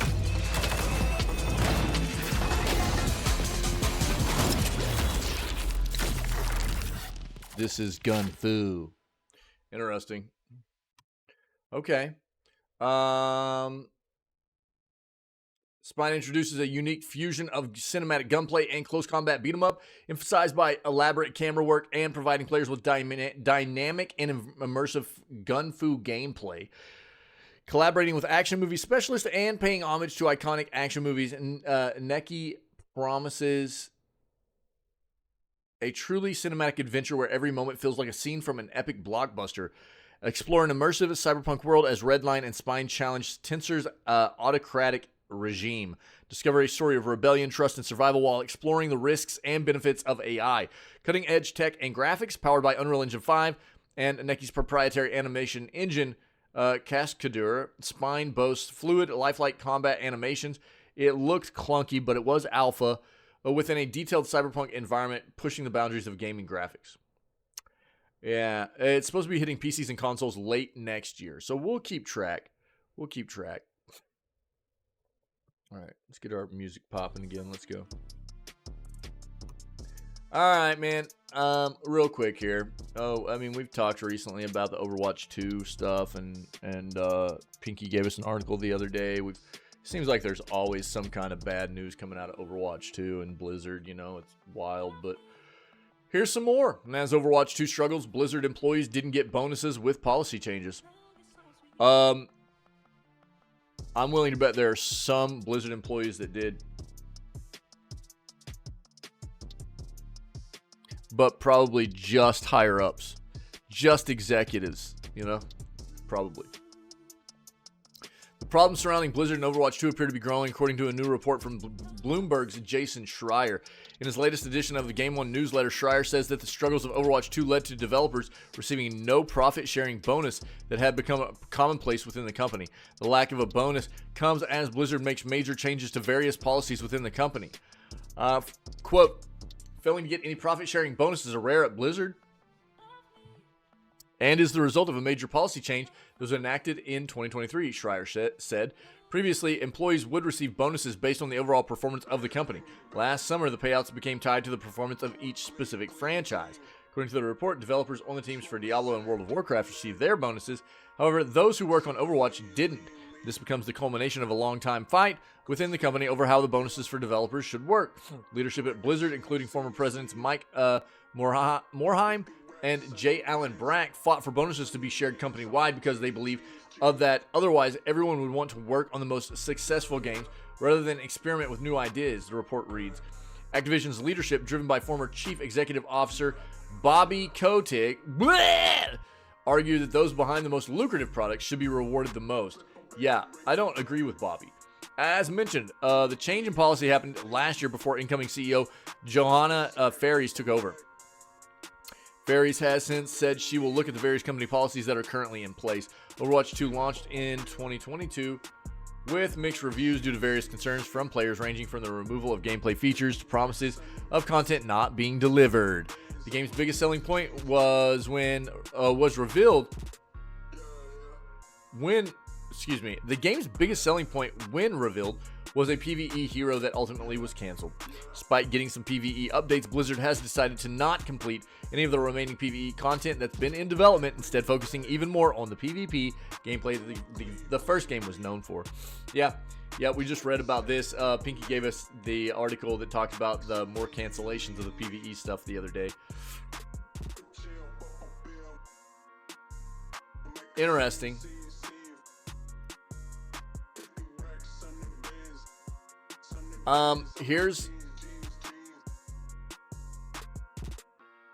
We got a lot of stuff. We've been talking a lot about Capcom here lately, right? We've been talking a lot about Capcom here lately.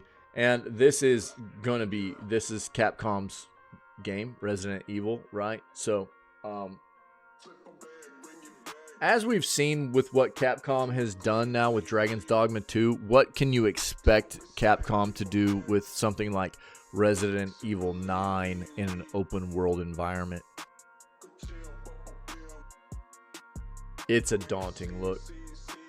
It's pretty scary. And I'm not talking about like horror genre nightmare fuel. I'm talking about scary on the side of a consumer viewpoint for what we're going to have to deal with and what Capcom is bringing us, right? Resident Evil 9 possibly going open world, it's claimed. According to a new tweet from reputable leaker Dusk Golem, Resident Evil 9 could potentially build on the RE engine and go open world. RE9 has reportedly been in the works for years, and many speculate it will launch in 2025. The most recent core game is Resident Evil Village, which launched in 2021. Dusk Golem, posting as user at Aesthetic Gamer 1, also claims that Monster Hunter Wilds is building on the same tech. However, they do reassure fans that both Resident Evil 9 and Monster Hunter Wilds should still retain the series' DNA of either franchise, probably with just way more microtransactions now. The only thing I'll additionally add before going silent and not reading Twitter again for now is part of all three project goals has been to retain the series' DNA. Dragon's Dogma 2 is still clearly Dragon's Dogma. Wild is still clearly Monster Hunter. Same will be true for RE9 with Resident Evil. Except Dragon's Dogma 2 is kind of not Dragon's Dogma in many ways because of the microtransactions. and the way that they've built the game to entice people to have to feel like they need to buy those things, right? Last October, Dust Golem took to Discord to tease a variety of details about Resident Evil 9. They suggested that Resident Evil 9 will boast the largest budget yet in the series. This would line up with the game's development taking so much longer than expected. Using a brand new engine for open world gameplay would also take a bit longer for the series to deliver. Dust Golem says that Dragon's Dogma 2 expanded RE engine functionality. Dragon's Dogma 2 launched to many negative reviews due to the in-game monetization and performance issues. Yep. I looked this morning. There's still not an update a day later for any kind of performance enhancements for the game. So we're still waiting. Capcom even issued an apology today, though it reiterated which items can be earned in-game or purchased as DLC. It doesn't change that you guys built the game around trying to make sure people felt like they needed to buy microtransactions. Capcom, you guys have turned into a piece of trash. But despite the rocky launch, Dragon's Dogma 2 did allow Capcom to potentially work out flaws and prepare for a smoother RE9 launch. So we'll see what happens, man. I'm really just disgusted by Capcom. It's so gross. Velen Studios announces layoffs. Unfortunately, Velen Studios, a prominent video game company poised for expansion into Montreal, has made a significant announcement via a post on Twitter. The company has revealed its unfortunate decision to potentially lay off a substantial portion of its workforce, with up to 46 out of their 121 employees facing this possibility. This news undoubtedly casts a shadow of uncertainty and concern over the future of the company and its employees as they navigate through these challenging times.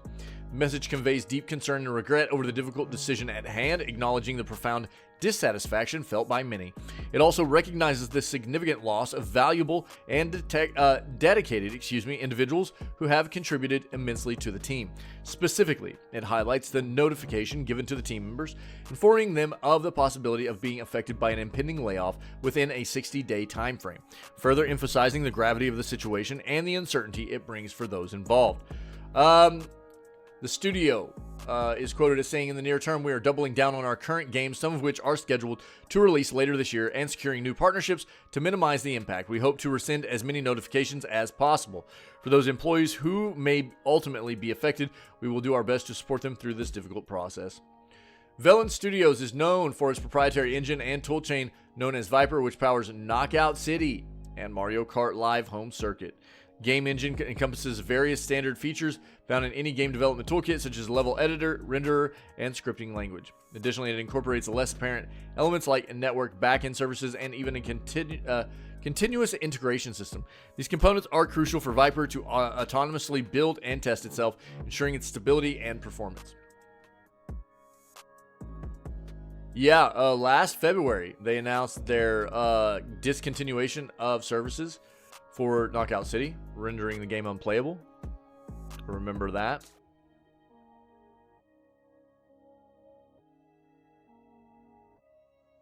Yep. It's not looking good for Velen, dude. Feels bad.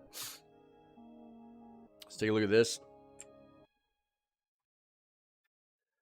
New gameplay trailer for Awaken Astral Blade revealed. During the Future Game Show Spring Showcase, did we see this? Metroidvania side-scrolling action game Awaken Astral Blade, which will be releasing for PlayStation consoles and PC via Steam and EGS later this year. Developed by Dark Pigeon Games. It's got a bionically enhanced protagonist who is sent deep into the rainforest in search of a missing investigation force.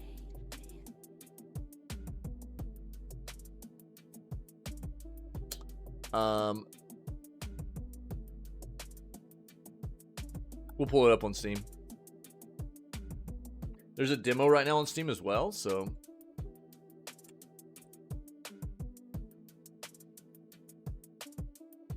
take a quick peek at this.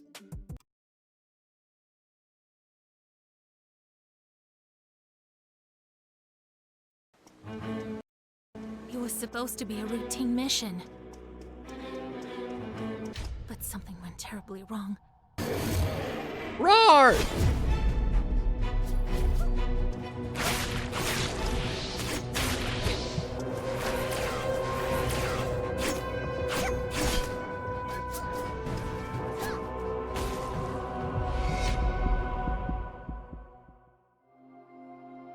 this is not the end.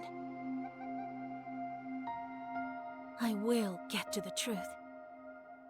No matter what. Cool.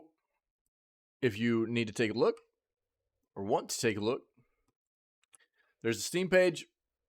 Let's keep pushing.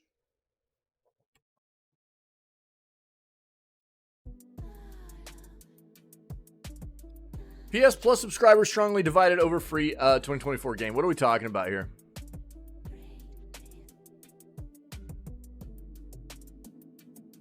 Evil West.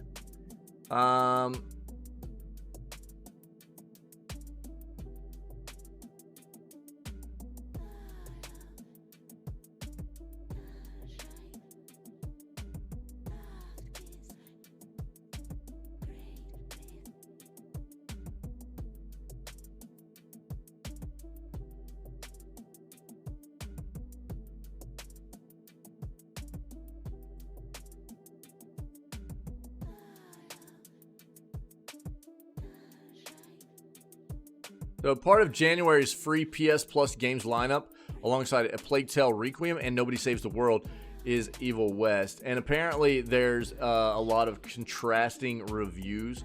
For some people really enjoying this and other people not so much. We've seen a lot of Evil West as this game was leading up to its release last year. So that's what they're talking about here. If you want to take a look, you're interested, you have PS Plus, then maybe it'll be up your alley. But maybe the what they're talking about in this article will give you an idea of whether or not you would like it or not. But we're very aware of what Evil West is. It was more interested in what game they were talking about there when we pulled that article up. Xbox is prototyping a native Xbox handheld, it's claimed. Again, as I said when I brought this article up, I've been talking about how much I felt like, personally, Xbox would benefit from a handheld device much along the lines of something, you know, similar to the Switch or the Steam Deck for quite some time now. I think it plays better towards their services, doing something like a handheld of that fashion rather than traditional hardware. They've been fighting a losing battle with traditional hardware for a long time, and I think that a handheld console would be something that would benefit them more, personally. But let's see what we're saying here. Jez Corden of the Xbox 2 podcast has claimed Xbox is working on a new native Xbox handheld. On the Xbox 2 podcast, Corden said, I know that Xbox, got handheld prototypes right now. Corden soon clarified that these are new prototypes, not the old prototypes often referred to. As pointed out in the podcast, prototypes don't necessarily mean that new products are coming to the market, but they are pursuing a handheld. But the fact that they are pursuing a handheld, potentially, as a prototype, for something to maybe bring to fruition for us as gamers for their platform, isn't all that surprising, right? Corden later said, no, not a cloud handheld, a fully native Xbox handheld. Yeah. It needs to be something that would play for all of their services. I agree. The Switch has sold well over 100 million copies since its initial launch, and now with the likes of Steam Deck, ROG Ally, even the PlayStation Portal, this is not a handheld. Do not put this in here. The PlayStation Portal is not a true handheld. It's a remote access device. This should not be listed along the likes of something like the Switch, the Steam Deck, and the ROG Ally. Okay? Who wrote this? Tom Henderson, get your head out of your ass. It makes you sound like you don't know anything about video games. Okay? Xbox making its move into the handheld market makes sense. In fact, some could even argue that companies tapping into the handheld market are one of the only avenues for hardware growth due to the stagnation in console sales.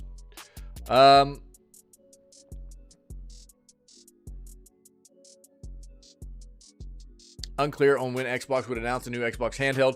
Various rumors have suggested that the console's next generation of consoles could be a dockable handheld similar to the Switch, which is what it should be if it's going to be a handheld. Anybody that's making a handheld nowadays, if they're not making it play that dual role that's dockable, they're losing. That's everyone should. Okay, well, that's about all to take away from that. And besides the fact that Tom Henderson needs to get it together.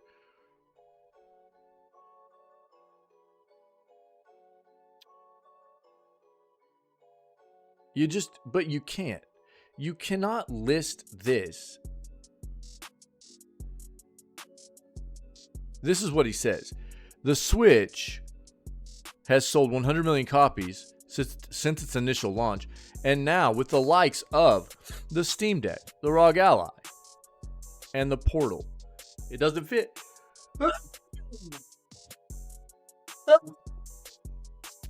Excuse me. Man, I'm sneezy today. You can't put the Portal in there. It's not the same kind of device. He's trying to compare a remote access device to true handheld. You can't, those don't go together. Yeah. You know what I mean? That's, yeah. So whatever he's thinking, he needs to get his crap together. You can't write an article like this. He sounds stupid right here. I'm sorry, man. But it's always rough for me to read an article like this that you're supposed to be taking advice or information from somebody that's writing about the video gaming industry, and then they state something like this, and it's like, oh yeah, well, I'm not going to take a whole lot of what you're saying, you know, as something that I should really be soaking in whenever you're going to state something like this. I'm sorry, you know. Like, come on, man, you can't do that. It's just, come on.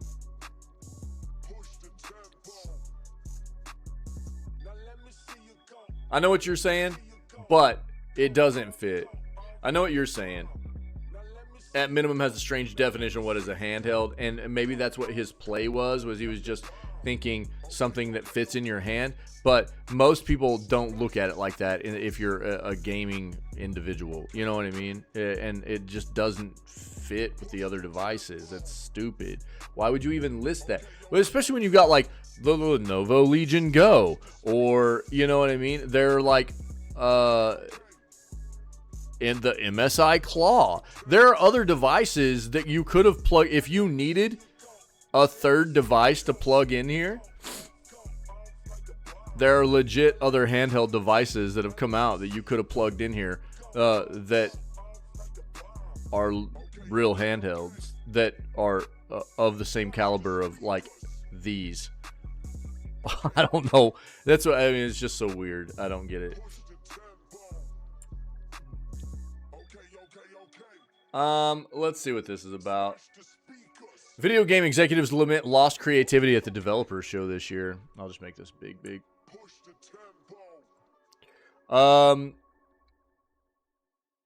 Designers of some of the top-selling video games in the world gathered this week in San Francisco, but the mood at this year's Game Developers Conference was at times dour. Game companies have been coping with layoffs, mergers, and product cancellations, and while 2023 delivered some huge hits, many executives roaming the Moscone Center said rising development costs, slow growth, and the pressure to deliver winners has led to a play-it-safe approach at the biggest companies, taking some of the edginess out of the industry. How long have I been talking about this? A play-it-safe approach? I'll give you a perfect example right now. There's a company I've been calling out for a while about playing it safe, which is Naughty Dog. If you're remastering a game that's only 3 years old, you are totally risk adverse. You're either totally risk adverse or you're totally out of ideas.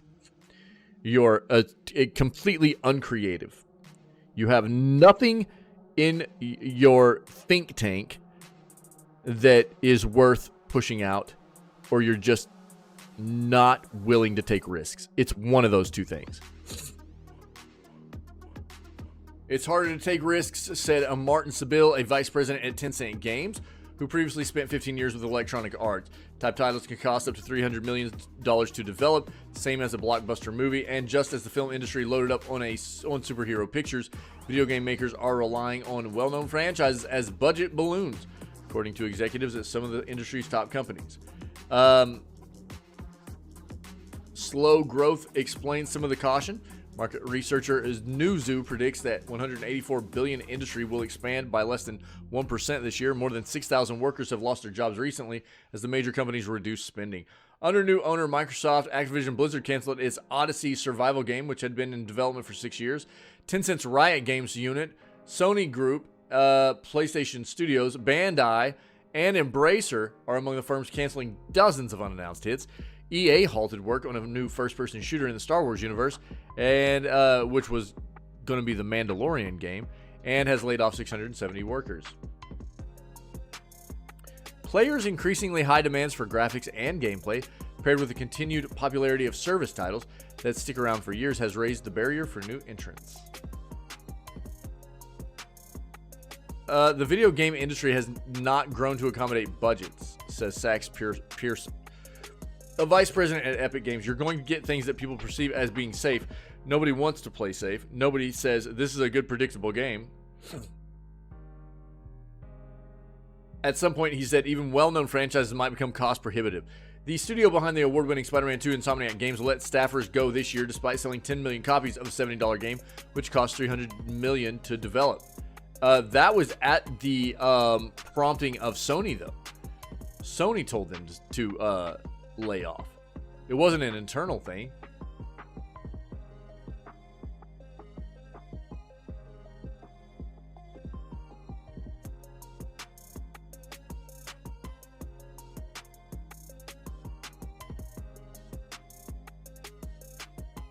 Here's the problem, though. I see a big issue in the industry of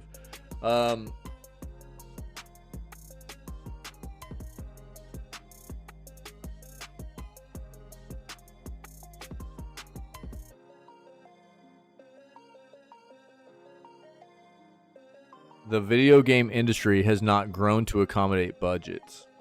What a weird quote, right? Let's talk about this for a second. And then they go on to say, this is Sax's Pearson, vice president at Epic. You're going to get things that people perceive as being safe. Nobody wants to play it safe. The video game industry has not grown to accommodate budgets.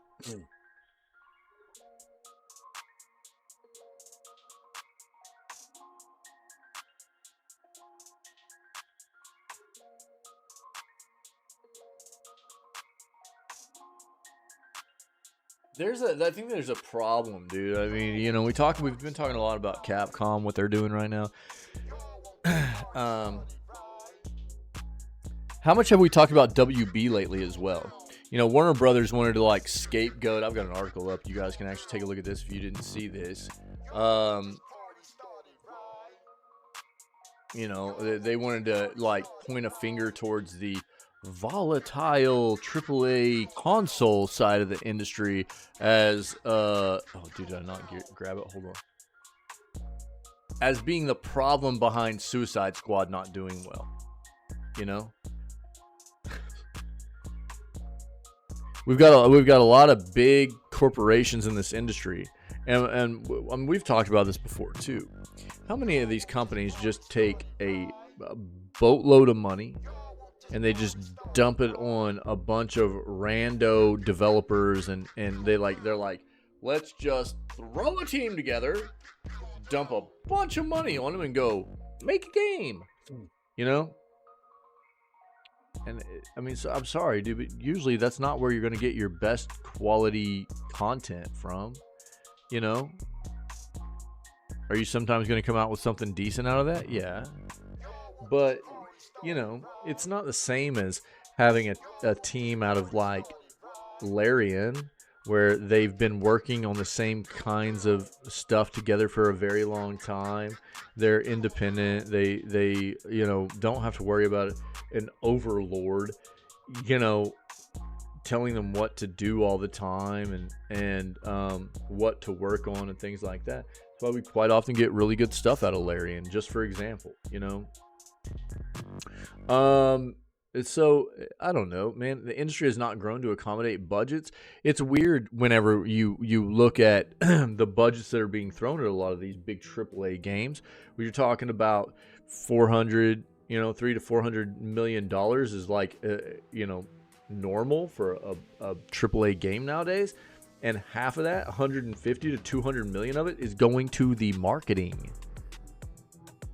And then these companies wonder why the games don't do great on release when their content is subpar or doesn't even fulfill what they're telling us the game is going to have, or their performance is trash on release because you know, they didn't put enough money into the actual development of the game to make sure that it was going to be polished and good. You know, who do they think they're making these products for? They're putting as much, if not more money into the actual marketing and promotion of these games than they are even in the development of them. And then they come out and they're hot bags of trash, or they're mediocre at best, and then they want to point a finger at the volatile AAA console side of the industry. It's like, dude, if you're not making a quality product, your stuff's not going to sell very well. All right, that's the way this works. That's the industry you're in. You know, so don't try and tell me that the industry has not grown to accommodate budgets.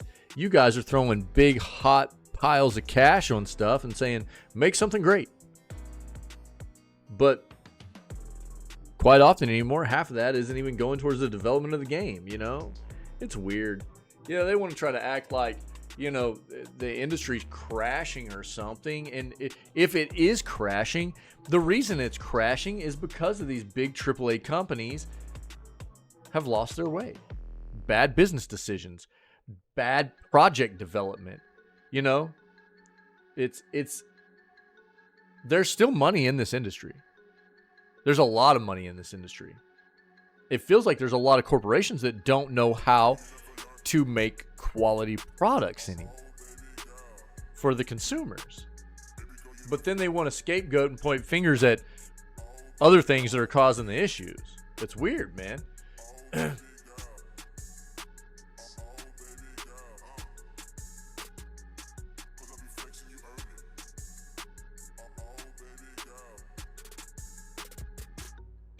All right.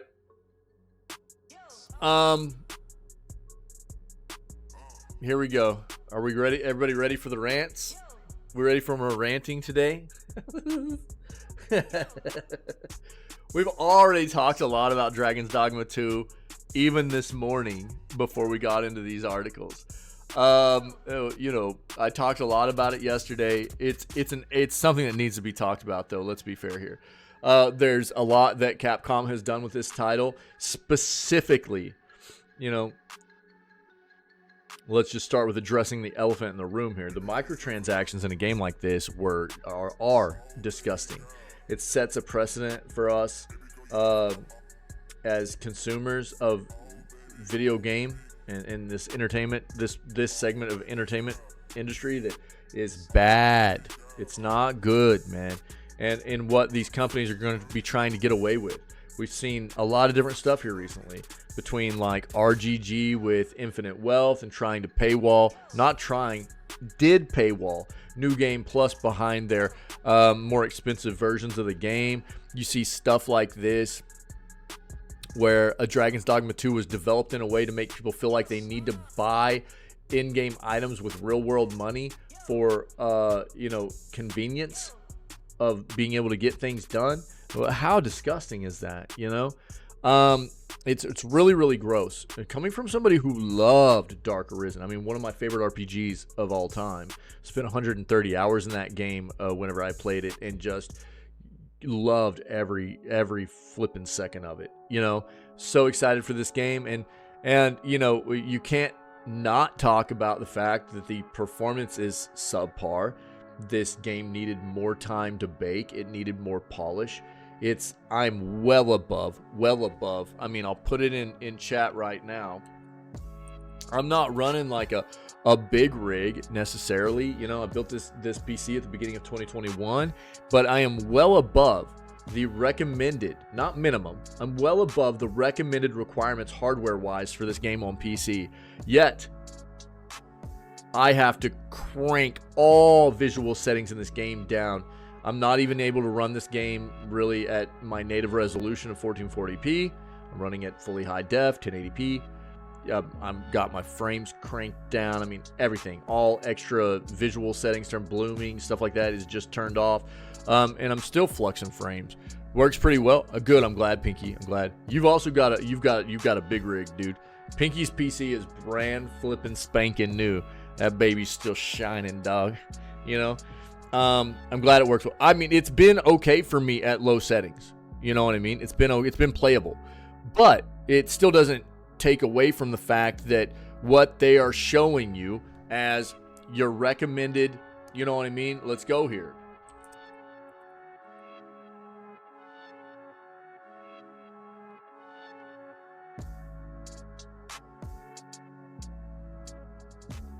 Recommended, right? 16 gigs of RAM, a i7 10700 or a Ryzen 5 3600 with a 2080 or an RX 6700, right? I'm well above that. There's one wooden plank that you stand on, FPS has dropped to 10. What? What? That's so weird, dude.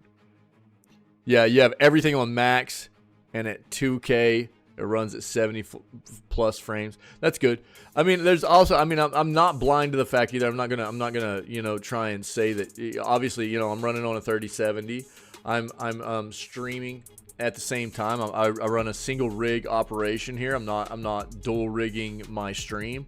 So, you know, I know that whenever I'm playing the game, about 20 to 25% of my GPU is always being used up by, you know, encoding my stream. And I know that.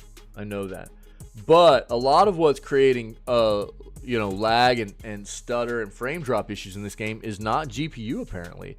It's a lot of overusage of CPU from what we've been finding out through different sources. And so, I mean, the fact of the matter is this game is not very well optimized. It's playable.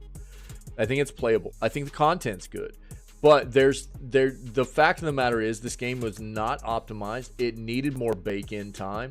It's you know, it should have been released in a better state. I'm never going to take up for a game that I feel like should have had more time to be optimized, should have released in a better state. Oh yeah, I'm running DLSS Ultra Performance. You know what I mean? You know, Pinky's rig is flipping top of the line. You know what I mean? So if that tells you anything. So is it the worst game I've ever seen performance-wise? No, it's not. But it still doesn't mean that it should have released right now. It wasn't finished. They needed more time to work on this. And the microtransactions are disgusting. Unacceptable. Unacceptable. Tried no DLSS, got 40 frames. Nice. Yeah. So I think, you know, after my gameplay yesterday, the content's there, dude, and I'm glad it is. I loved Dark Arisen so much. I had a phenomenal day playing the game yesterday. It doesn't make up for the fact of what they're trying to do with the microtransactions. It's disgusting. It's a terrible thing to see. Capcom's cooked, in my opinion.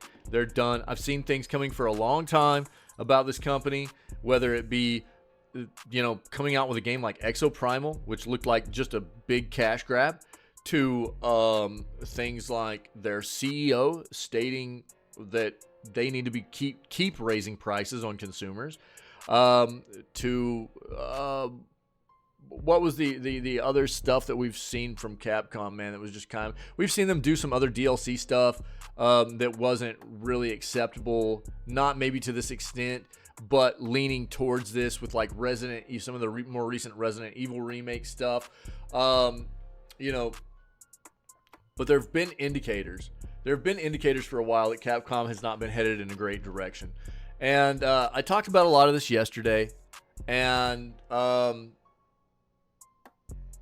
dive into more of it this morning, because I think we have to stand up to what this means. And as I stated previously this morning, you know, we've got people that are trying to defend this and go, well, this is optional. You know, these microtransactions are optional. And it's, well, what those people are not realizing and are not coming, you know, to the understanding of is, yeah, these microtransactions are optional, but this game was built around trying to make people feel like you need to buy into them for a better quality of life gameplay experience. And that's not okay. This is not the same thing as like optional microtransactions in a game where you're just getting cosmetics or something. where you're just making your character look different. It has no, the gameplay hasn't been altered to make you feel like you need those microtransactions. It's not the same thing. This is something totally, entirely different. And I'm telling you, man, this is setting us up for these companies to feel like they can keep doing this to us. It's akin to something like I was talking about earlier.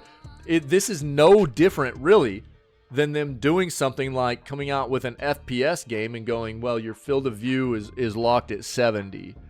The game's still playable, right?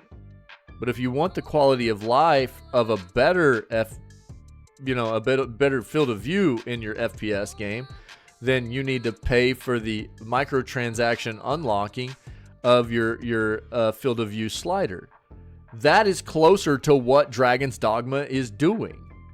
That's closer to what Capcom has done with Dragon's Dogma 2. So people that want to sit here and try and act like these are just optional microtransactions and you're blind to what this actually means for us as consumers in this industry, you're out of your minds. You're blind. You're not seeing it. You're not grasping the magnitude of what this means for us. This will be exacerbated into a bigger issue moving forward because they're testing the waters here to see how many people are going to be disgusted by this and throw a fit about this, as we should be. It's not the same thing as just some normal optional microtransaction that doesn't have effect on gameplay. They've built the game to make you feel like you need this stuff. It's different, man. So our first article that we'll talk about here is Dragon's Dogma 2 changed how I look at fast travel in video games. I've talked about this a little bit already, and I'm going to go ahead and give you my sentiments about how I feel about this before we even dive into this article. I've played many open world games with different styles of fast travel. Some very elaborate, some just do as you will, some that are a bit more constrained with how much fast travel you can do. And a lot of it, I think, is dependent on how well the world is built, right? I've talked quite often about a open world environment built that feels bland and bleak and that makes you not want to explore it. In those games, you need fast travel. You need a lot of fast travel because what's the point? There's nothing to explore. You need to be able to fast travel at will all the time because you don't want to be running around that world. On the flip side of that, very well built open world environments where there's a lot of things to find, a lot of things to explore, don't necessarily, in my opinion, need as much fast travel because it's part of the immersion and it's part of the experience to be able to check out everything that the world has to offer. But we all have our preferences in regards to that kind of stuff, right? Not everybody's going to get into an open world game and want to see everything also. That's why I think that options are always something that is the best thing that a developer can give you, right? So there's no doubt that in Dragon's Dogma 2, they built this game in a way to make you feel like they're trying to push you towards microtransactions. They're making it more difficult for you to get the items and the currency you need to fast travel. So they're trying to push you towards, if you want to fast travel all the time, just pay us a little more money, which is disgusting, right? I just talked about that, Ferret. Yeah. So it's disgusting, and let just for a moment, for a real quick second, let's act like Capcom and their developers behind Dragon's Dogma 2 didn't put microtransactions in this game. But the mechanics behind the fast travel were the same way that they are, right? I would respect it. Because it would feel like, I think that the world is built very well. There's a lot of stuff to search out. There's a lot of stuff to find. There's a lot of secrets. And I think that it's a world worth exploring. It doesn't change the fact, though, that there are going to be some people that don't necessarily care to do that. They're just trying to get the main storyline done, get the meat of the game, and experience that and move on. And that's the way some people play games. That's not my way, but that's some way. That's the way that some people play games. That's the way that they enjoy their games. And I think that you have to respect that. And so I think the best thing that can be done is giving people the option to fast travel when they need to fast travel. Obviously, this game was built in a way where they wanted to make people feel like, to an extent, they would need some microtransactions as a quality of life to be able to fast travel at will. And that's gross. That is so disgusting. I'm all about experiencing everything a game has to offer. That's the way I play games. And I understand from a viewpoint of a developer quite often why they would do certain things, like, from the Soulsborne series of games and From Software not wanting to put, difficulty levels in their games. I also enjoy very difficult games, and not everybody does, So there's no doubt that what they've done here with the microtransactions in regards to the fast travel is gross. I think this game does deserve to be very, very explored. So far, one day in, the environment's amazing. The world is amazing. It's got great places to explore and find and hidden stuff to seek out, and I think it's great. But I don't think it gives them a pass for doing what they've done and putting microtransactions in the game to make you feel like if you want to fast travel, more often than not, you might need to buy real world currency to get it, or use real world money to get it. That's gross.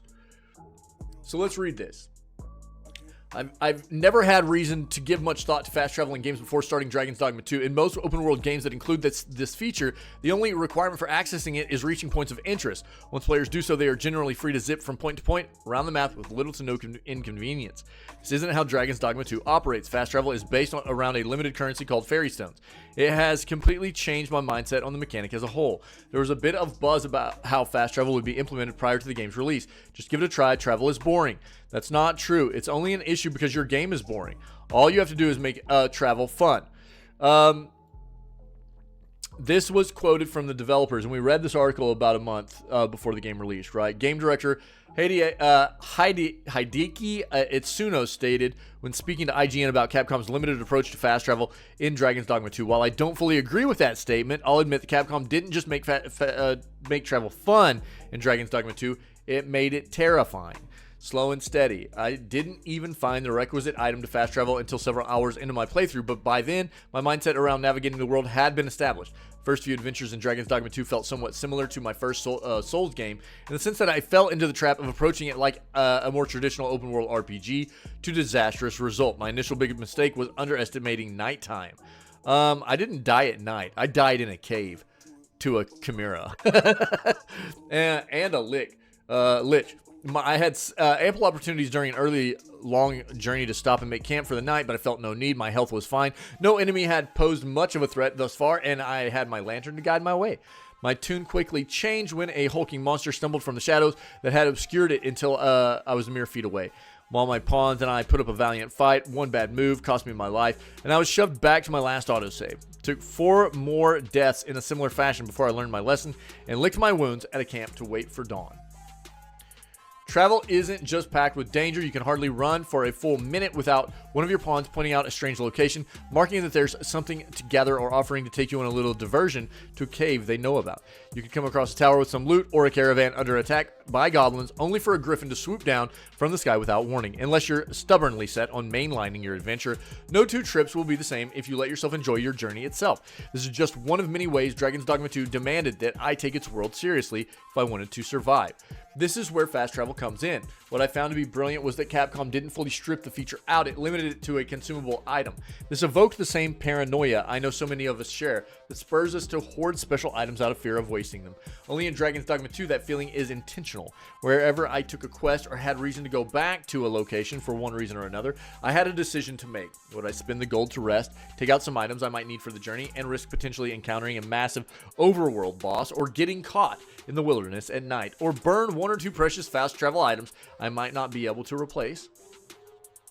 Interesting decisions like this wouldn't exist if I could just teleport from one end of the world to another freely. If the game hadn't forced me, I know I would have fallen back on my old habits and robbed myself of all these emergent moments that I would be talking about for far longer than the main quest. There's no doubt a limit to how many trips can feel fresh. There's only so many events in the game that can appear before I have seen them all, but I wouldn't trade the experiences I got from them just to make things a little more convenient a few dozen hours later.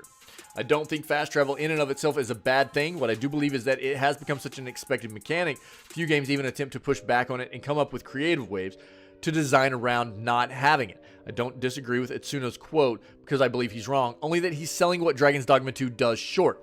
Fun is only a single emotion you will feel while bereft of fast travel. After so many years of conditioning, I didn't think I would be able to stomach such a large game, forcing me to hoof it from end to end multiple times over. However, by the end of my journey, I now cherish these long hauls with my pawns and hope to see more games push themselves to come up with creative solutions that don't rely on convenient shortcuts in their worlds. So,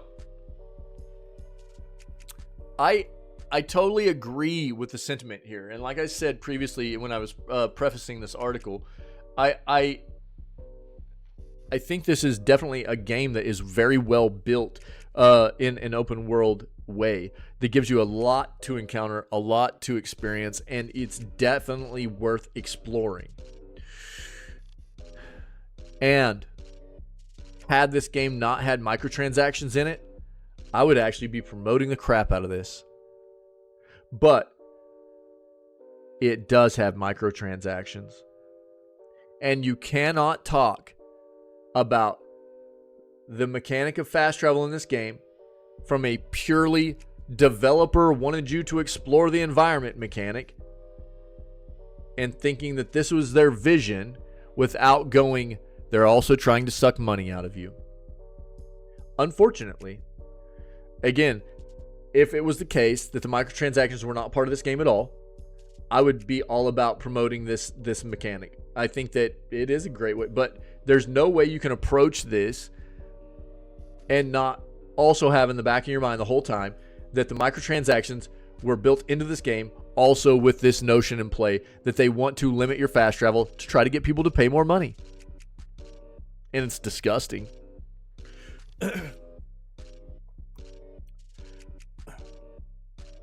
And moving into a nice segue here into we shouldn't accept Dragon Dogma 2's microtransactions. By the way, your mage is epic. Yo, you got it? You got it? Nice, dude. Let's go. Yo, dude, I want yours. I want yours. You send me your info, bruh. My mage is epic. No, not really. But what level are you right now, dude? There was no Kappa there either. It must be doing okay for you. I'll try to make it better as we move forward. I'll keep yours in my party too. Yeah. Search for friends. Oh, okay, cool. Yeah, I forgot about that, yeah.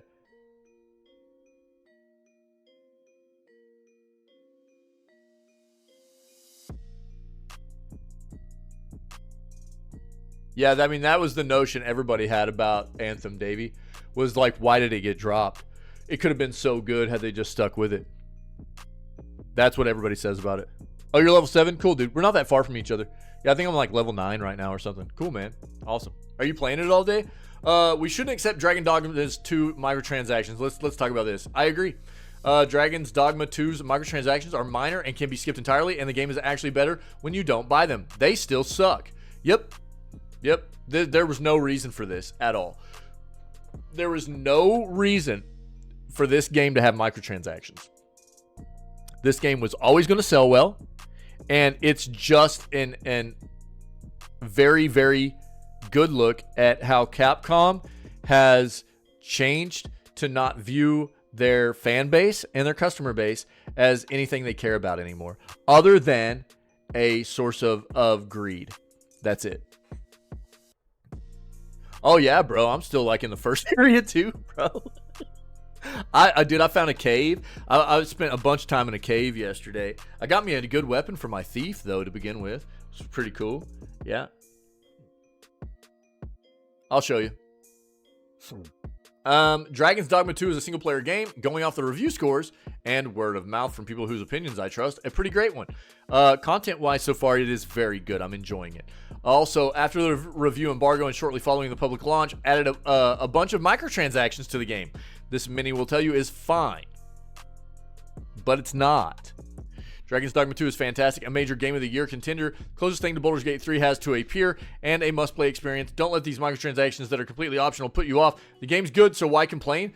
But no matter the quality of the game, this is not a thing we should tolerate, much less justify in our single-player games. This sort of cash grabbery doesn't change in morality. It's not bad when awful games do it, but then kind of okay when good games do it because you don't really need to bother with them. This sort of thing is the scourge of modern gaming. The style of thinking makes so many games so much worse than they should be. Maybe Dragon's Dogma 2 got out unscathed. It's really is that good, with all the microtransactions entirely optional and having a zero impact on your experience. This method of game design is why Suicide Squad, Kill the Justice League, and millions of others end up contorted into shoddy hamster wheels powered by cash injections instead of something resembling an actual video game. Yep, firmly believe that this is the core reason some feel alienated by games these days. Many games are no longer built with a player-first attitude in mind. Most. It's not about the coolest idea or even what might be the most popular idea. It's about which idea can be successfully milked for endless cash if we get people hooked, usually at the directive of executive suits. Executive suits. That's right. Yep. When it comes to Dragon's Dogma 2, that may be a little unfair. It's a single-player experience being celebrated by critics who all played it without any of these options. They didn't find the game lacking. It can and should be experienced without spending a dime outside of the $70 sticker price. Let me say something here, too. As many performance issues as this game has, it's not unplayable, but it's also not performing to the expectations of what they're telling people the recommended hardware is, especially on PC. And none of the critics were talking about it. Why? Unless they've been bought out by the industry and by Capcom. I talked about this yesterday. It doesn't appear then to have been designed from the ground up with the express purpose of being just fun enough to convince people to pay a little bit more to experience the real fun, but designed as a great game first, and then had some optional extras slapped on to squeeze every last drop of profit. That's a better attitude than many games have, but ultimately, it's still not something we should embrace at all. At all. It's disgusting. Dragon's Dogma 2 is not just selling deluxe armor or aesthetic upgrades, nor is it selling fully fledged levels or map areas that would be worth paying extra to experience another chunk of the game. Primarily, it is selling the ability to customize your character and to fast travel. In other words, things every other game offers for free. Defenders of the game, and by proxy the practice, point to the intentional game design on Capcom's behalf. Fast travel requires spending in-game currency or items earned rather than bought in an attempt to discourage players from leaping to the exact point they want to go to and instead explore the world widely.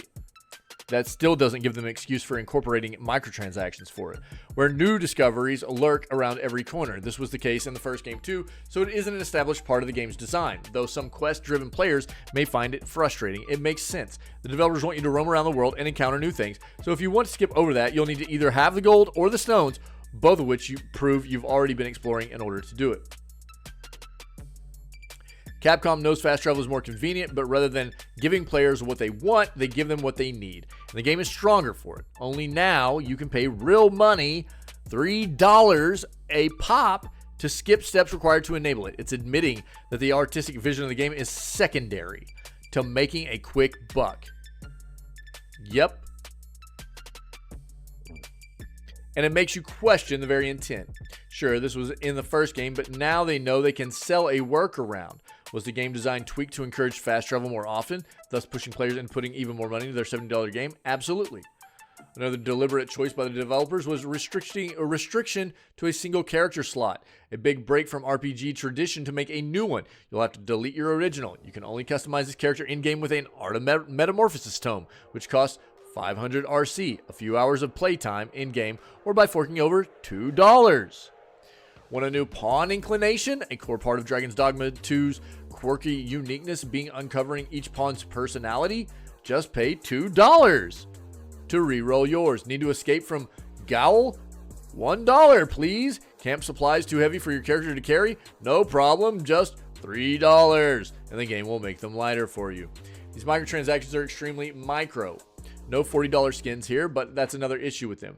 If Dragon's Dogma 2 launched with a $40 skin, I probably wouldn't care that much because it's an option. This is exactly what I was just talking about, right? If Dragon's Dogma 2 launched with a $40 skin, I wouldn't care as much because it's optional. Aesthetic choice that requires more money than sense to even consider it. But $2 to get a better pawn, $3 when you really just can't be bothered wondering and want to fast travel, $2 because that haircut or tattoo or scar doesn't look as cool in the game as it did in the character creator.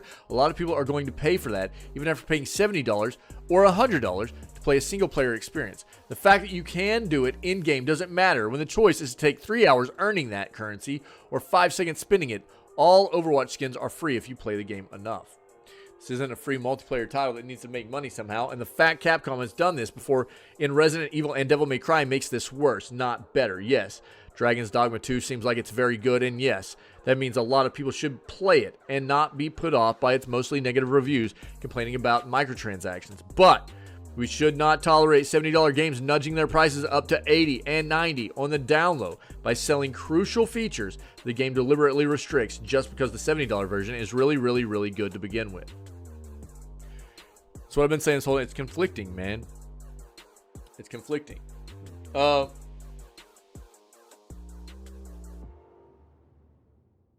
Yeah, EA has ruined BioWare. Yeah. Well, what we've heard is that there's a BioShock 4 in the works. We've heard they're working on, as well, more Mass Effect stuff. So I think the potential for more Anthem is probably very small, to be fair, Davey. I wouldn't get your hopes up right now, honestly. They're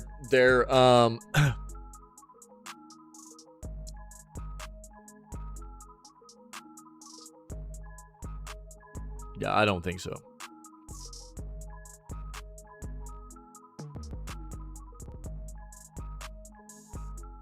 I don't think so. I definitely, I think that's you'd be hoping for quite a while for that. I think I could be wrong, but that's just from what I know. The other things they've got lined up, you know. Was it? Hold on.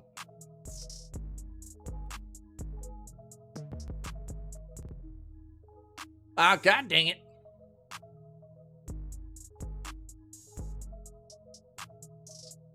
That wasn't Bio. Why do I always think BioShock's BioWare? Because of the bio. It's 2K. Yeah, I'm tripping. So, that would be 2K. But we do know that they're working on some more, I always do that for some reason with BioShock. But I was sitting there thinking, I'm like, dude, that's not BioWare. That's why I looked it up. I always do that with them for some reason. It's because of the bio in their name. We do know that they're working on more Mass Effect stuff, though. And that's what's going to be coming next. Yeah, they both have bio. Yeah. What up, Syke? What's up, buddy? How you doing, dude? Happy Saturday, bruh. Yeah, dude. All right, on to this.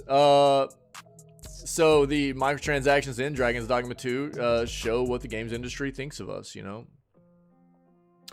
I'm just going to summarize this. We've talked a lot about it this morning, but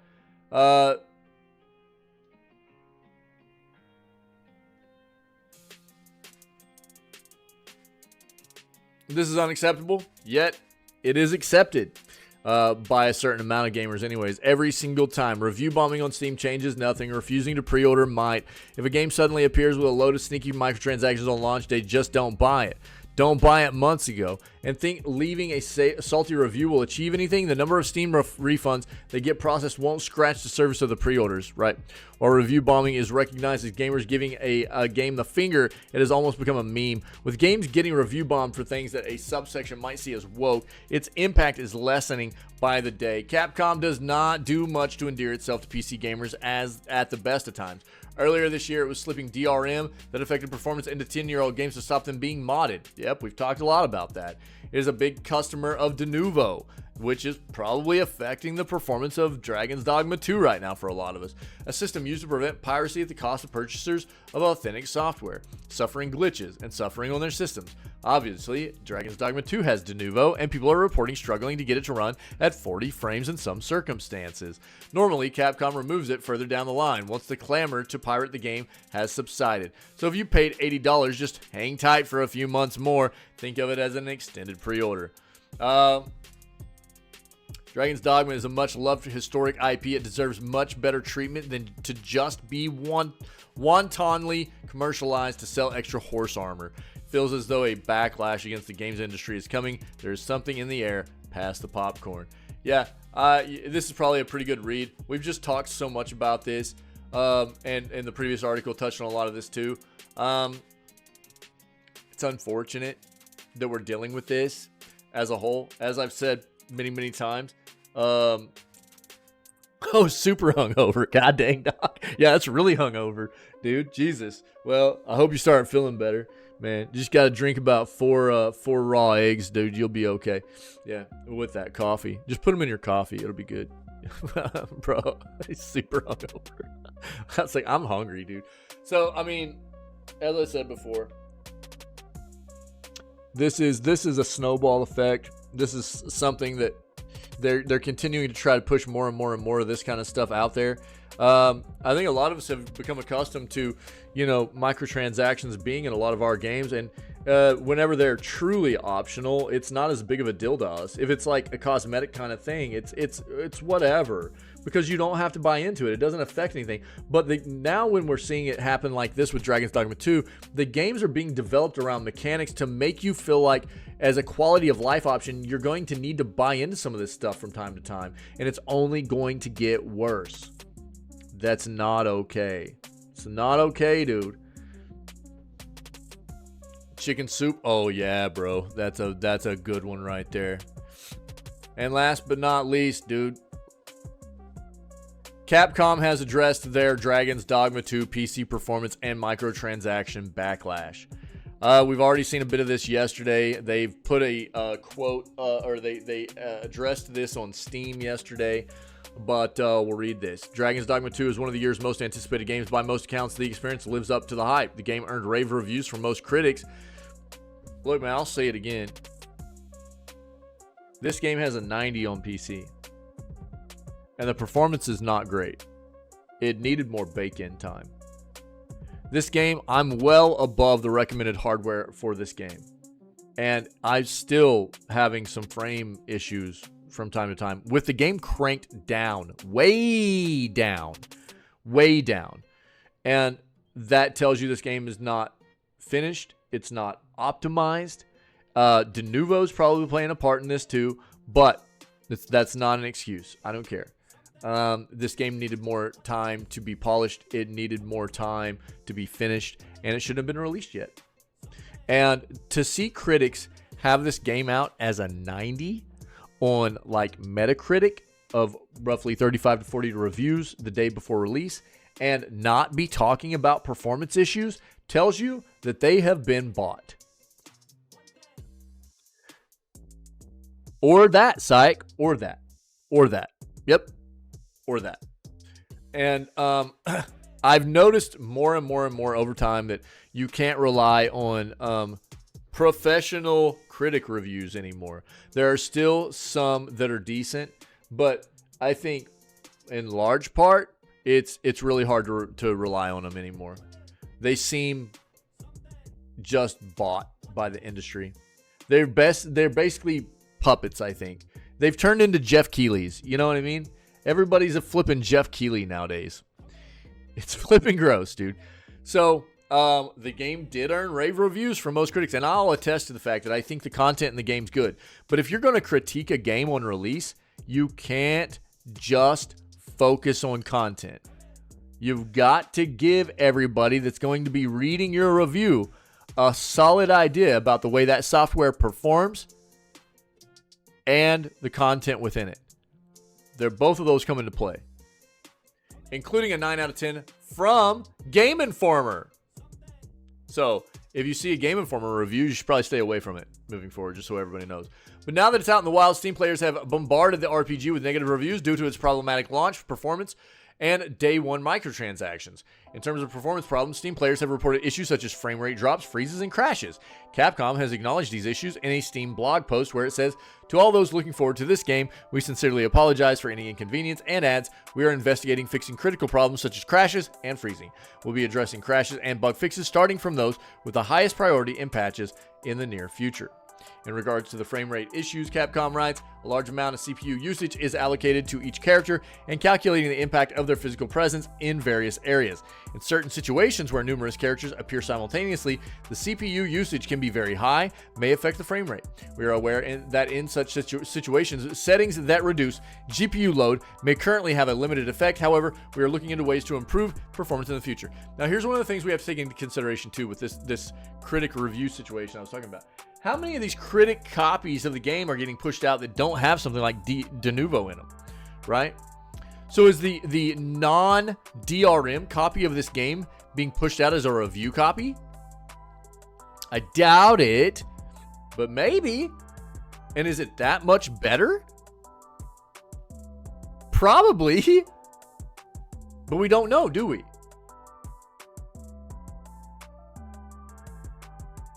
Console versions have their own frame rate issues, as noted in our review by writer Jesse Vitale, who noted large-scale battles are where you will see the performance on consoles take a big hit. When I had multiple enemies on screen and a pawn would cast a big spell, frame rate dipped tremendously. This thing, most consoles aren't even getting above 30 constant anyways, so when the frames dip, you're talking chunky. And not chunky like bowl of oatmeal good chunky, we're talking chunky like, take you back in time chunky. The game's microtransactions have also drawn ire, as they should. In addition to selling Rift crystals, the game's currency, fans are upset that the game sells useful exploration gear such as port crystals, fast travel points that you can place in a chosen destination, though you'll still need another item, fairy stones, to use it, which isn't for sale. Capcom is also selling the Art of Metamorphosis book, item that allows players to redesign their character and revive items, wake stones. Purchase all these items at once in a Boon for Adventurers New Journey Pack bundle, which comes included in the game's deluxe edition. Capcom has addressed these complaints in the same blog post, pointing out that the following items can be obtained through normal gameplay. It doesn't change the fact, Capcom, that you incorporated gameplay to entice people, gameplay mechanics to entice people to want and need to buy these items as a better quality of life with real world money. If you want extra quantities of any of those items, you have the choice of paying real world money for them instead of getting them the old fashioned way. So they basically serve as optional convenience skips. Well, it's absolutely understandable why players would be annoyed regardless. This is actually quite normal for Capcom titles nowadays. The recent Resident Evil and Monster Hunter games, for example, all offer microtransactions of similar scope and have faced comparatively minimal, if any, pushback.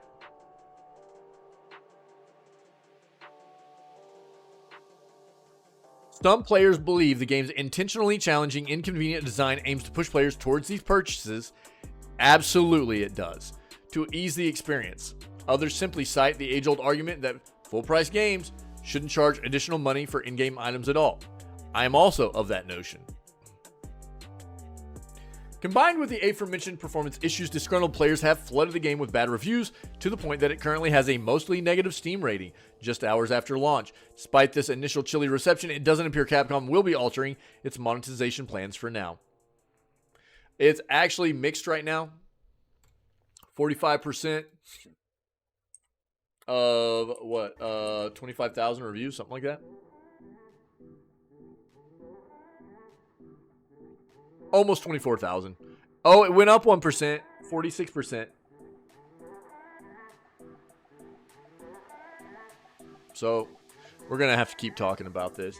It's really not acceptable that this is happening to us, you know, as consumers and gaming enthusiasts. They were going to make plenty of money off this game. This wasn't needed. They didn't need to do this. They're just trying to scam and as much money as they can out of us. They're just being so greedy with this. And it won't stop here, dude.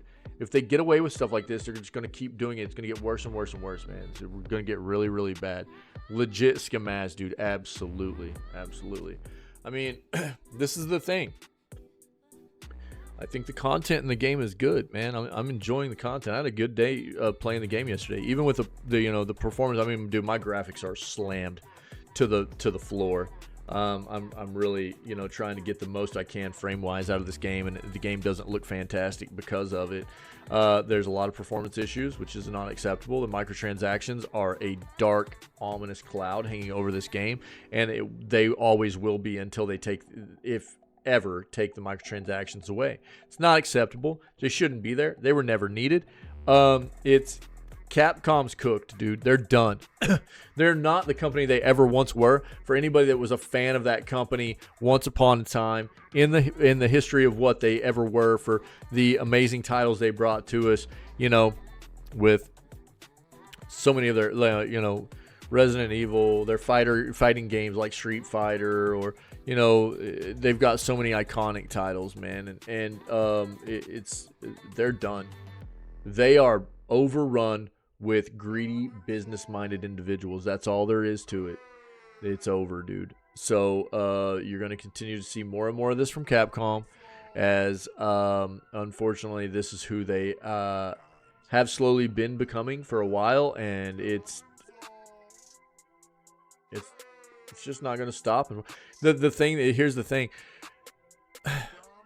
As we talk about all the time, support the good ones, don't support the bad ones, stuff like that. I think, this is a tough one for me. It's a really, really difficult one for me.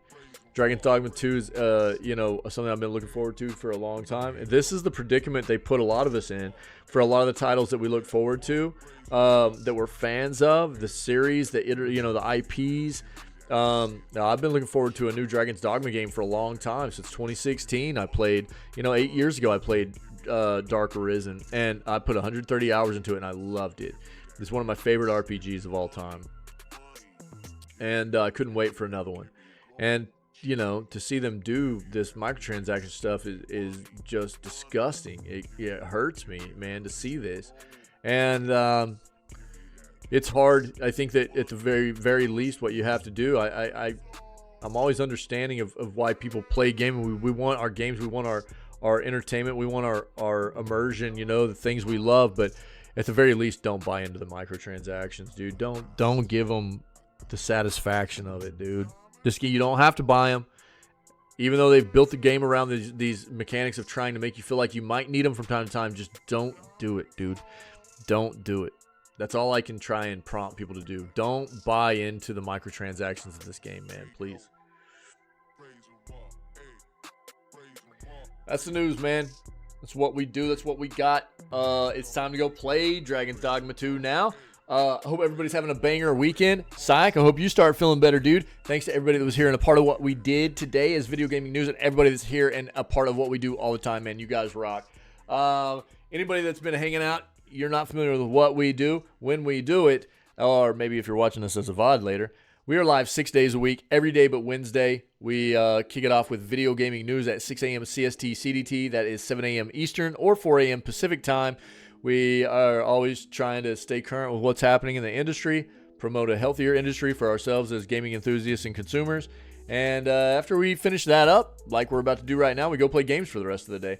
So we got an amazing community of people that are always part of what we do, helping to cultivate an amazing community here of friendships, being welcoming, enjoying, obviously, the world of video games. That's what brings us together. But, we got a lot of amazing people here.